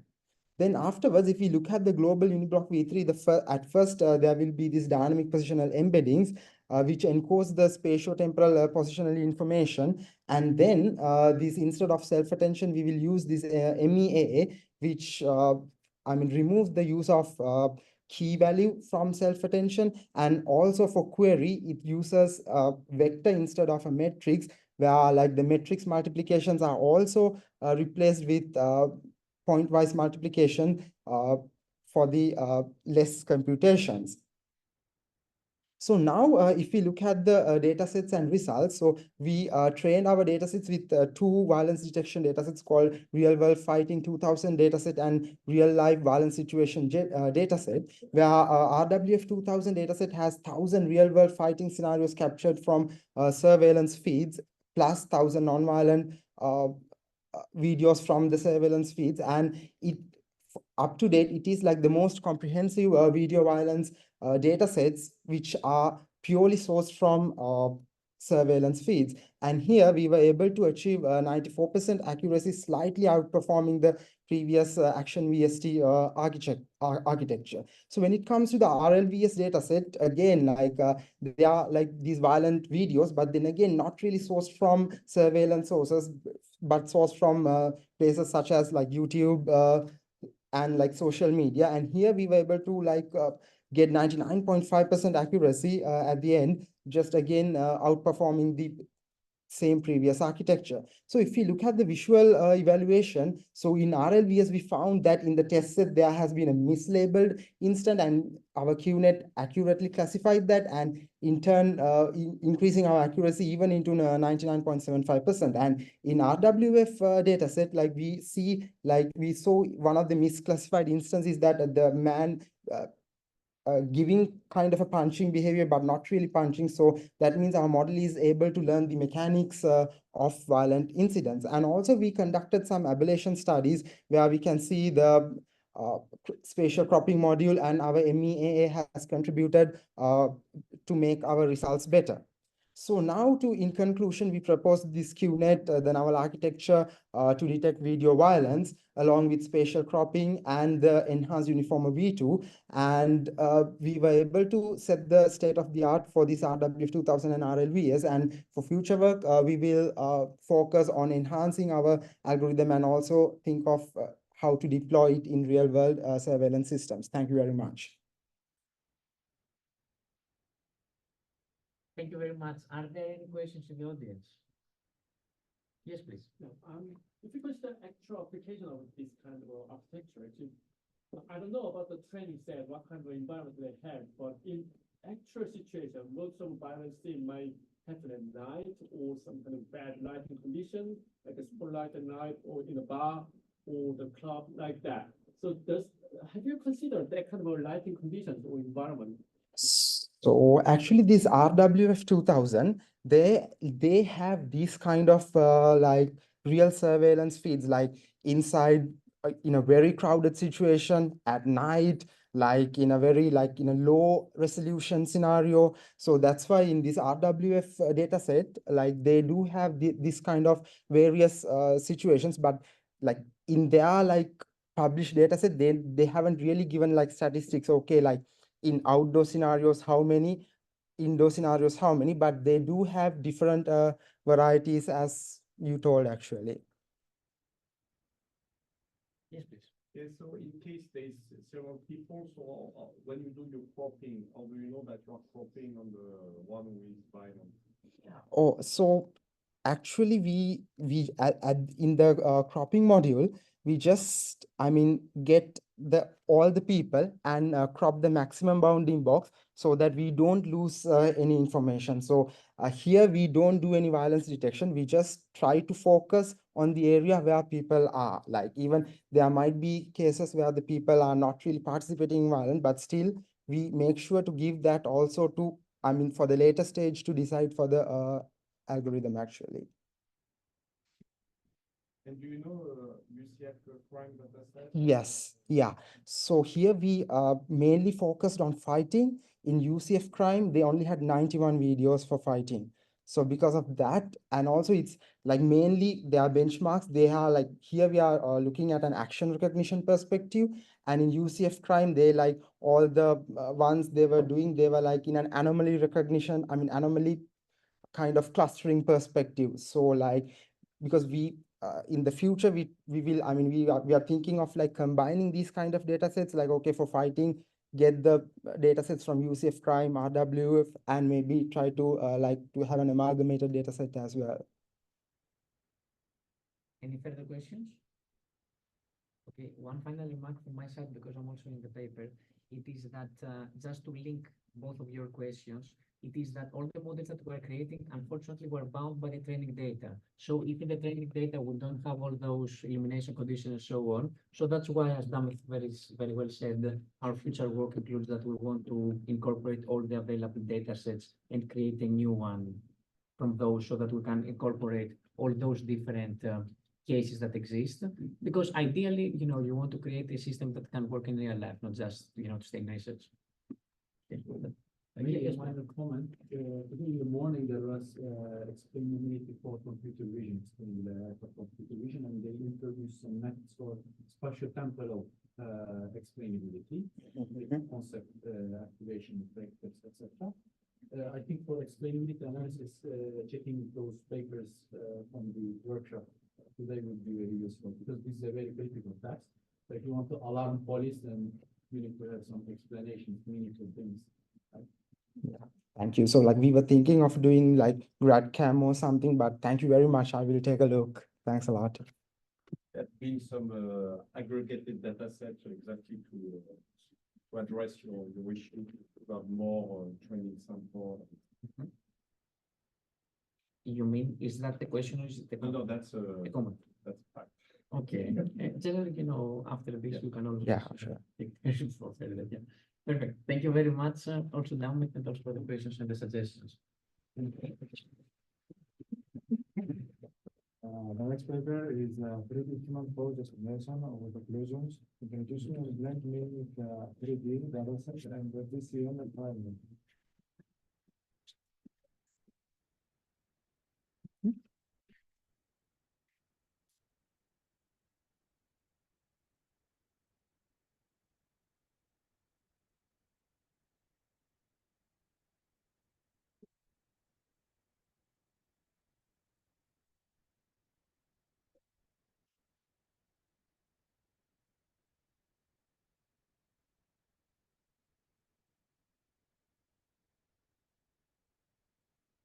So good afternoon, everyone. Thank you for joining my presentation today. My name is Felipe, and I'll be discussing the latest work on 3D human pose estimation with the introduction of blend mimic 3D dataset and the graph convolutional network-based pose refinement approach. 3D human pose estimation is crucial for a variety of applications, including sports analysis, smart retail, and interactive gaming. It involves extracting and interpreting the human poses from images or videos. But one of the major challenges is estimating poses when parts of the body are occluded, especially from monocular camera views. Today, I'll introduce our solutions to these challenges, the blend mimic 3D dataset, and the new GCN-based pose refinement approach. To illustrate the need for improved solutions in 3D human pose estimation, let's look at how standard models perform under occlusion scenarios versus our model, which was trained with the blend mimic 3D dataset. Here, I will show you two videos of occluded scenes. In the first one, in the wild, we'll see a woman opening a door, and as you can see, her legs and her right arm are occluded. And in the bottom video, it is from our dataset, the Mimic 3D. We will see a man going inside a store and choosing an article, an item, and other woman passing by him and occluding him. Let's see if those will work. Okay, the videos are not. Okay, I will continue with the frames. But as we can see from those frames, in the left side, or actually here, from the 3D human pose estimation, we see examples from standard models like Video Pose 3D. And as we can see, this model struggles with occluded key points, and this is due to the model's limited ability to deal with occluded scenes based solely on visible cues. And here we see the output from our model, which was trained with the blend mimic 3D dataset. And as we can see, there's an improvement in the accuracy of the pose, even when key points are occluded. These comparisons not only highlight the challenges posed by occlusions, but also demonstrates the effectiveness of our dataset and our GCN-based pose refinement approach. Having seen this, let's dive deeper into the specifics of the blend mimic 3D datasets. The blend mimic 3D dataset was created to address with specific gaps in the existing datasets, which lack focus on occluded scenarios. We developed this synthetic dataset using Blender and open source software to generate occlusions scenes, including self-occlusions, out-of-frame, and object-based occlusions. Characters and actions were extracted using Mixamo to enrich the dataset with realistic movements. And it also features a multi-camera setup to include diverse perspectives. As we can see in this example, here we have the same frame captured from 4 different camera angles. Here we showcase each key feature of the blend mimic 3D dataset. Using Blender, we generated animation, and using the multi-camera feature, we extracted both the 3D and the 2D poses, and we also tracked and exported the visibility of each key point in every frame, allowing us to generate our occlusion labels. To refine the accuracy of the occluded key points, we proposed a graph convolutional network, or GCN, which acts as a plug-and-play module for existing 3D human pose estimation frameworks. This means that it can be added without the need to retrain the entire systems. The GCN uses a graph to represent the human body with nodes as joints and edges that represent the spatial relationships between key points. And we, as we can see here, the representation of our graph includes not only the direct neighbors from each key point, but also their symmetric counterparts and their positions in previous and subsequent frames. The correction mechanism of our GCN begins by receiving the initial estimation of the human pose from the 3D human pose estimation base model. Using this graph representation, the GCN applies convolution operations displayed here, including that information from the 6 classes that I already approached. For instance, if the camera cannot see someone's left arm, our model uses what it knows about the right arm to make a good guess about where the left arm might be. The results have been very promising. We tested our model against 3 base models for 3D human pose estimation, which are Video Pose 3D that uses temporal convolutions, Postformer V2, a transformer-based model, D3DP, a diffusion-based model. And we also tested it with 2 different 2D human pose estimation methods, the CPN and the detector tool. And as we can see here in our box plots, with our GCN, the mean per joint positional error reduces significantly in scenarios with occlusions. And also we displayed here the average results in these scenarios with occlusion, and the reduction is consistent among all the models. In conclusion, the introduction of the blend mimic 3D dataset along with the GCN-based pose refinement approach advances the 3D human pose estimation, enhancing both the robustness and the accuracy of pose estimation models and their occluded scenes. Thank you for your attention. I'm now open to any questions you may have, and please use our QR code to see the videos that were supposed to be running before. Great, thank you very much for the presentation. Any questions in the audience? Yes, yes. Do you think it's possible to get a 3D pose from a 2D camera? Yeah, actually, Instead of having settings of several cameras? No, here we are only using monocular cameras. We are estimating the pose only for one perspective. We are doing the lifting from the 2D human pose estimation to the 3D, but we only have the information from the camera. It's like in this image, you can see our input, and then the points are the 2D human pose estimation, and we do the lifting with 3D human pose estimation algorithms, and our model is just like a pose refinement block that corrects the poses that are occluded. Any other questions? So again, thank you very much. Thank you so much. So we can move on. Now, this is the last paper being presented for the second part of this workshop. And The paper is the DCPP network, two-stream network of architecture for vast increasing the engagement estimation of the behavior feature signals.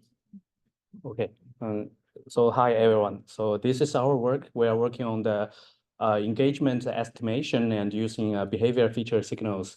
So I'm the 3rd author of this paper, and the first author is Russian, so he has some visa issue coming to US, and the supervisor is Xiaobai, and she's in China now, and she abandoned his PhD students, so I became the supervisor of these students now. So that's the background story. Yeah. Okay. So so when I start to supervise these students, and he said, okay, I'm quite lazy. I don't want to do the heavy work. So we try to find a way to make it easy. So that's why we propose this work. So we try to find an efficient and fast framework for engagement estimation. So the idea is that the current work, they use like image-based or video-based sequence models, so which is very heavy. So the students, okay, his name is Alex. So he said, I don't want to like use those heavy RGB-based models, for example, transformer or MAE. And then I said, okay, maybe we can choose another way. Maybe you can just use some like simple signals to process it and make it fast. And then we choose this direction. And then we propose this two-stream feature fusion architecture. And it has like two streams. So basically it skipped the image-based modules. So we have two streams. So basically we use a very fast library, which is open face, to extract all the face features, for example, face, fit gaze, and head pose, etc., and the action unit, those things. And then we directly extract those features and to make it as a sequential signals. And then we use some fancy ways, so-called fancy ways to process it. And then we try to extract rich informations, and then try to explore, like maybe it's possible to use the features directly to do the engagement estimation without using RGB, and then somehow it works. And Alex told me, okay, I did some experiments, and seems like we don't need to use the whole image to do the estimation. We can use some like simple features to directly do the prediction, and the result is even better. So that's the whole story behind. So we designed some architecture here. So the top one is like we use like features and extract the frequency domain and design the network to extract that. And we use the 2D tensors instead of using the images, because current work they they process the signals into the frequency domain and use an image to present that. But we use our 2D tensors, so it makes the framework much faster. And the other one is that we use a convolutional network to process the signal images. And then I say like, why you use a convolution network? Now everybody use a transformer. And he said, okay, then I can add some self-attention layer to make it as a transformer. And then that's how we have this framework in the bottom part. And then we fuse the two architectures. And then we find out, okay, it's so still the framework is too heavy, and it's easily get overfitted to the data set. And then we try to solve this problem by do the segmentation and the recombination algorithm augmentation. So basically we just like cut the behavior features into different segmentations, and then we recombine them to make it a little bit noisy, and it helps a lot. And then here's the state-of-art comparison results, and we find out our method. So just like use two signals, which is like the head pose. And so it means like we can predict your engagement directly using head pose, achieve the best results, and even better than the RGB-based method. And also we experiment with different features. For example, what is the best features to predict the engagement? We find out head pose is the best, and using for example, facial action units and also gaze, eye gaze, and others are not as good as two signals. So it's very impressive for us. So we say, okay, maybe we can make it as a paper, and then submit here. Which is accepted. Okay, okay, and then we also tested the processing speed. Obviously, our method is much lighter, and because other methods they are all based on large models or video-based framework. So and also we do the ablation study, and we show that okay, the augmentation and the self-attention somehow works, and make our architecture better. And if you just like use the temporal frequency stream, it's not as good as other method.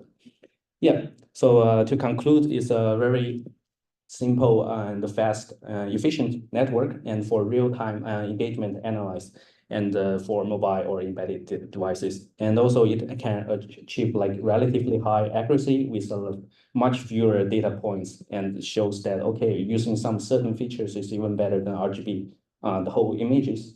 And then and also the speed and efficiency is really good, and the code is open source, and because it's very easy, so just use it. Yeah.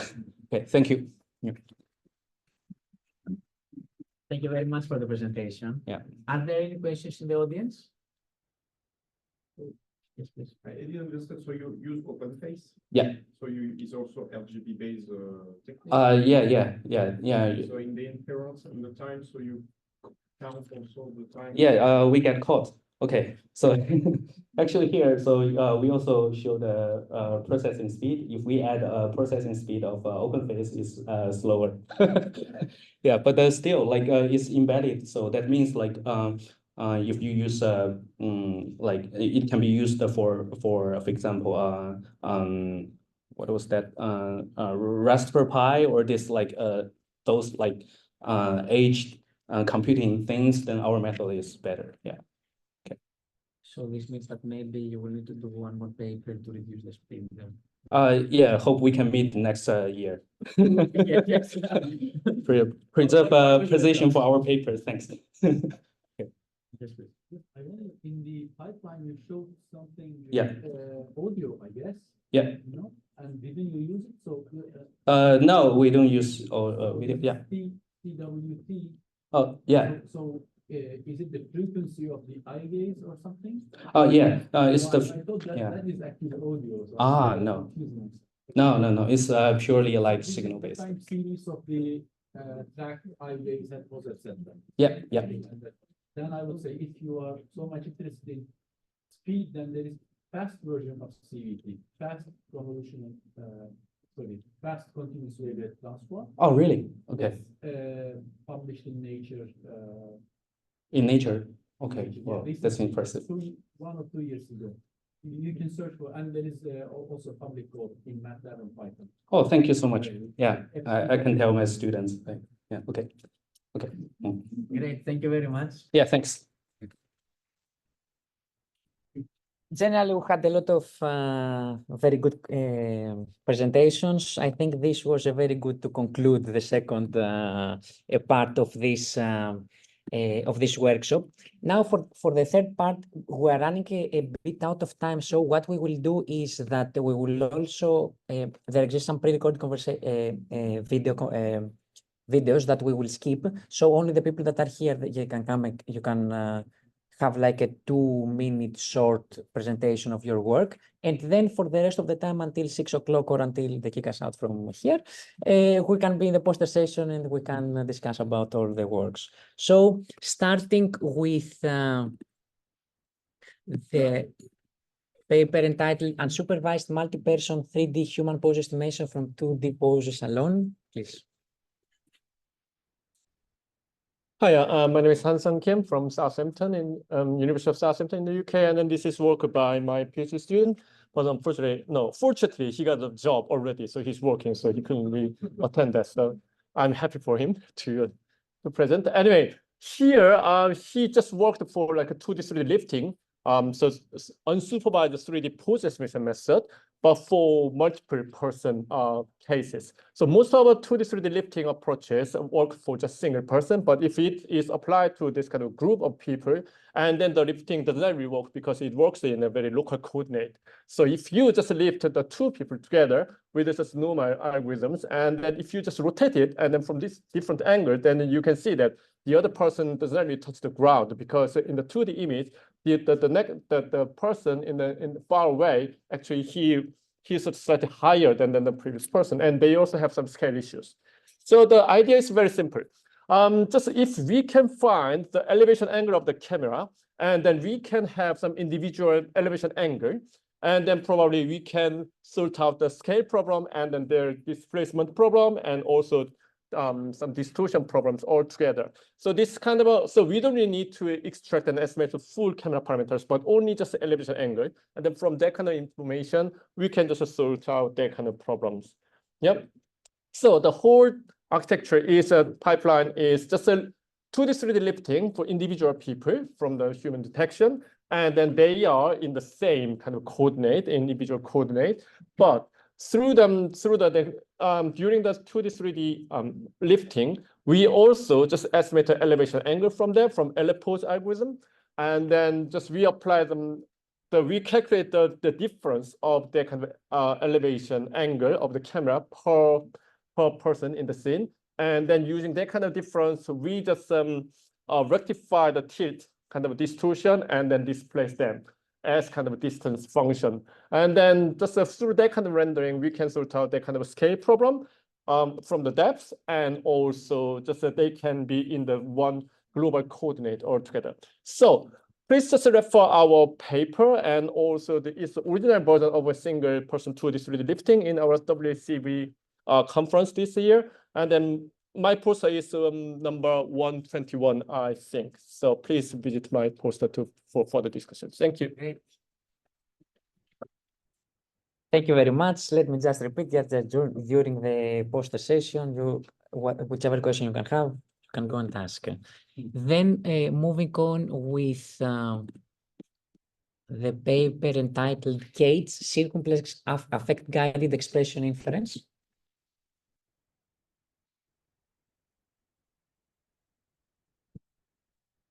So hi, I'll be presenting the poster on our paper Cage, where we leverage the circumplex model of effect for expression inference. For those of you who don't know it, but I bet all of you know it, it's about arousal and valence instead of discrete emotion categories. And first we compare two data sets, AffectNet and Emotic, and then we look at how valence and arousal impacts emotion or expression inference. And well, you will also see if you come to the poster that our transformer-based architecture outperformed our CNN architecture. And we got first better results on a combined approach where we use valence and arousal and discrete emotions versus only discrete emotions or discrete expressions. And later we saw that only using valence and arousal actually got better results than our combined approach. So if you have any questions or if you want to get more details, see me in the poster session. Thank you very much. So moving on to the next one. It is the learning transferable compound expressions from masked autoencoder pre-training.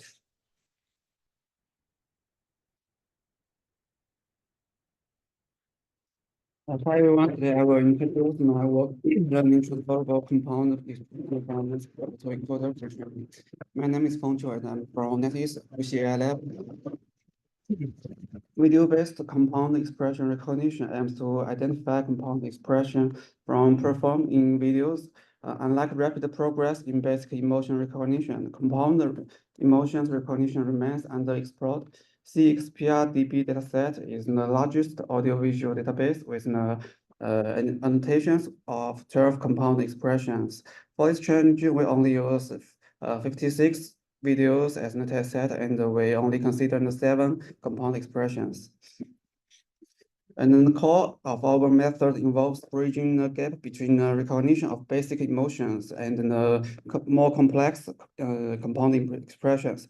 To achieve this, we first train a VIT encoder by MAE and then fine-tune it on the text of AU detection. Then we fine-tune the pre-trained VIT encoder on multi-label task using a carefully curated basic emotion dataset, which is tailored for the target compound expressions. After that, we are able to obtain the final predictions for the compound emotions by combining the probability values of the corresponding basic emotions. For this challenge, the used metric is the average F1 score across all 7 compound emotions. To enhance the generation ability and test the model's performance, we use 5-fold cross-validation to train multiple models, and then we enable them. And In the final, our method won the first place in the CE challenges. Thank you so much. Thank you very much. The next one is also mine. Okay, so you stay here.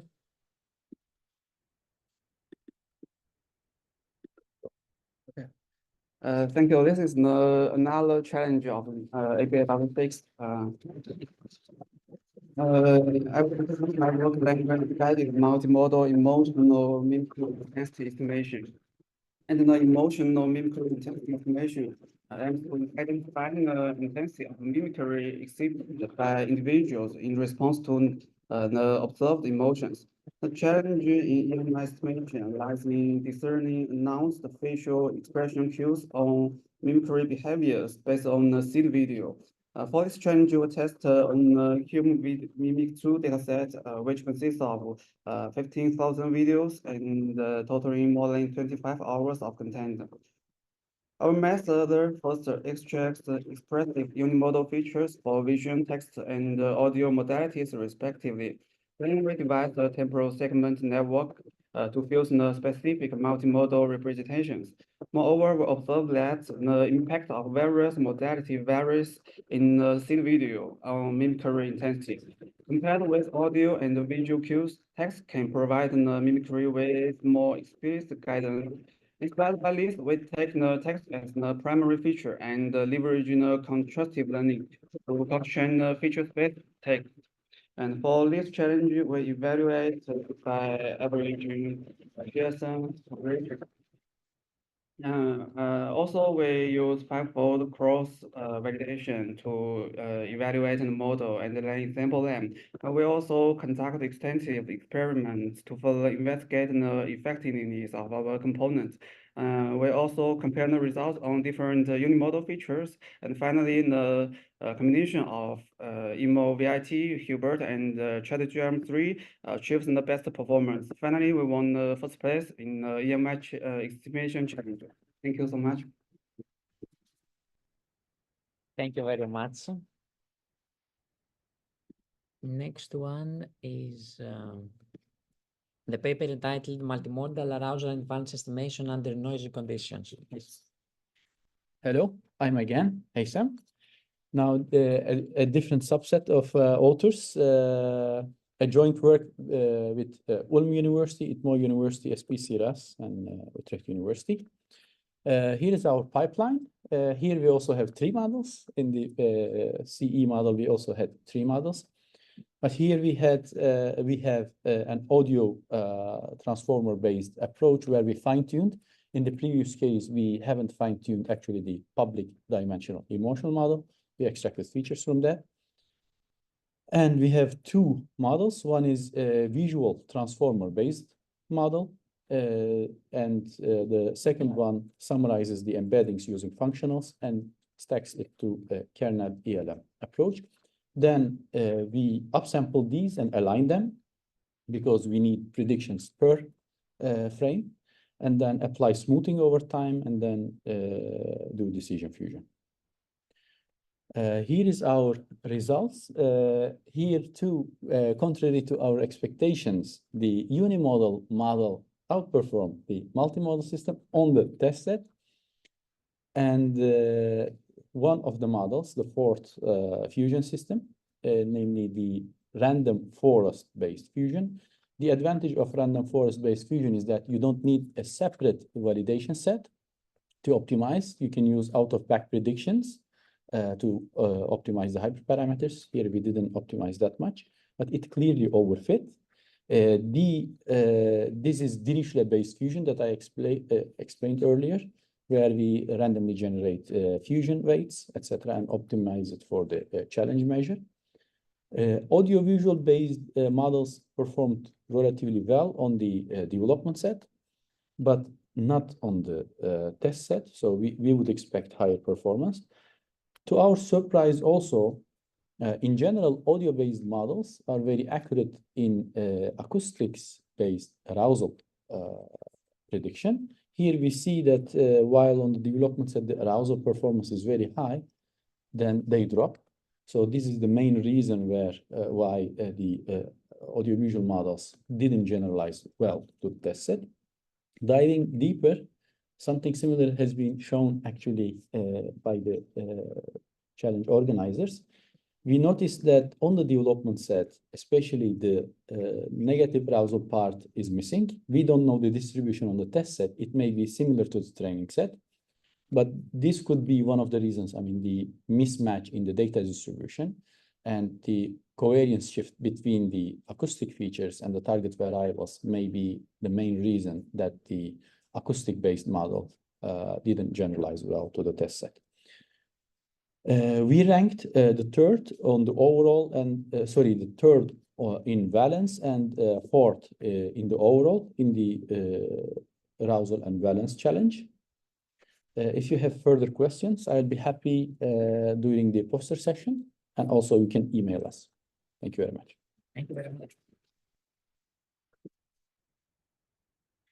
Then the next one, it is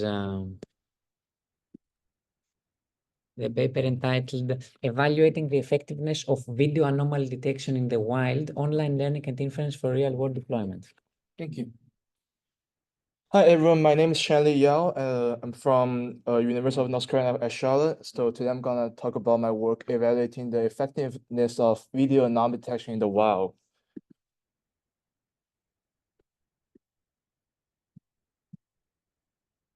Okay, first of all, I want to highlight the video anomaly detection challenges nowadays. There's dynamic nature of human actions in the wild, such as indifferent and including environmental variations and domain shift. As we all know, for the video anomaly detections, when the camera angle change or the environmental change, the result of anomaly gonna be different from such a thing, such as people running, jogging in the park in the morning is normal, but if you're running in the building, it's an anomaly. So we want to introduce, test out if the online training gonna solve the problem for the video anomaly detection. So this work is gonna focus on introduce a framework detecting, filtering, and collecting video anomalies in real life conditions. Framework able to perform online learning, accessing video anomaly detection algorithms, and evaluating the effectiveness of such framework. So here's a framework pipeline illustration of our work.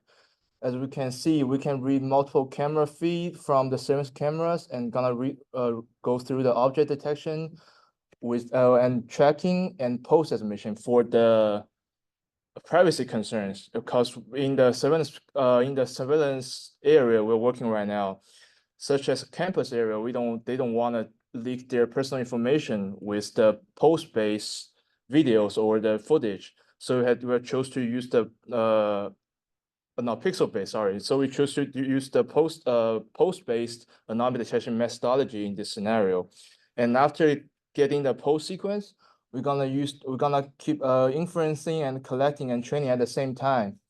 In the next slide, we're gonna talk about computation overlap over here. Because we don't have like real life streams, we're gonna simulating this scenario in the data set. Instead of just using all the normal stream, we manually add anomaly noises into normal stream into different clips. After inferencing, we're gonna use the inference result from the anomaly algorithm to collect the data from the clip we already cropped, and with the training. And the training we're gonna keep updating from this platform. So in this experimental setup, we use the source domain as Shanghai tag, which including around 250K normal poses, and the target domain gonna be a Charlotte anomaly dataset, which we call CHAD, which including 800K normal poses, including 4 different camera views. And we test this framework on 3 algorithms, including GPC, STGNF, and TSGAD. In a short result, the GPC considered outperforms the other 2, and TSGAD notably improves with training, but generally underperformed the GPC. And in certain cases, the online training shows its better result than offline training. Our approach allows the model to preserve about 89% of its original effectiveness in specific target domain. So including our work introduced an online learning framework assessing video anomaly detection algorithms, tested across 3 state-of-the-art algorithms, bridging the gap between theoretical research and real-world capability. Highlight the potential of online learning for future research in the wild scenario for video anomaly training, or video anomaly detection. And thank you. And if you have any questions, we can talk about at the poster session. Great, thank you very much. And then I think that's the final one. The title is Emotion Recognition Using Transformers with Random Masking.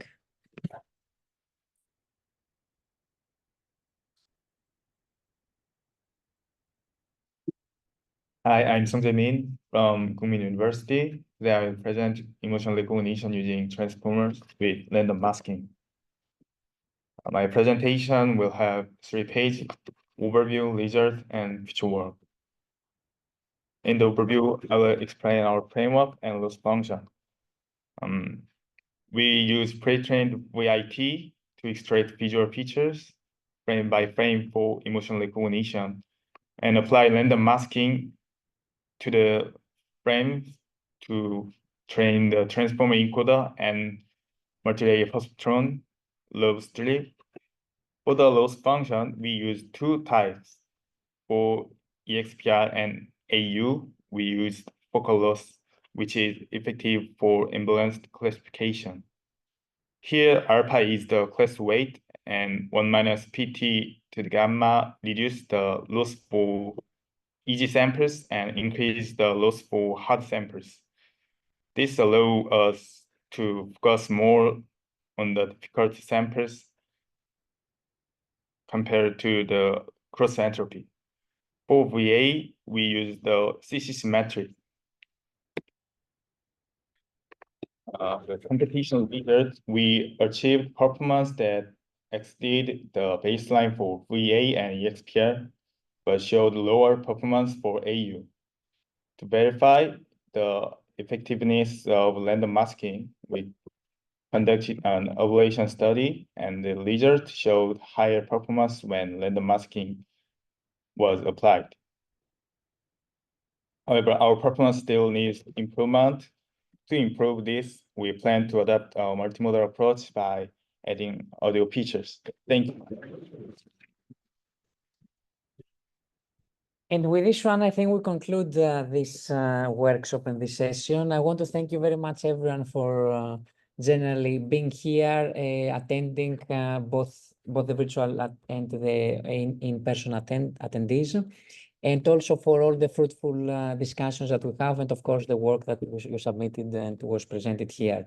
So thank you very much again, everyone. I hope to see you in our future events. Either way, this is the ABAW, the workshop. It's an event that we are doing annually or even twice per year. And now I think we can all move on to the poster session that we can discuss, more privately. Thank you very much, everyone, again.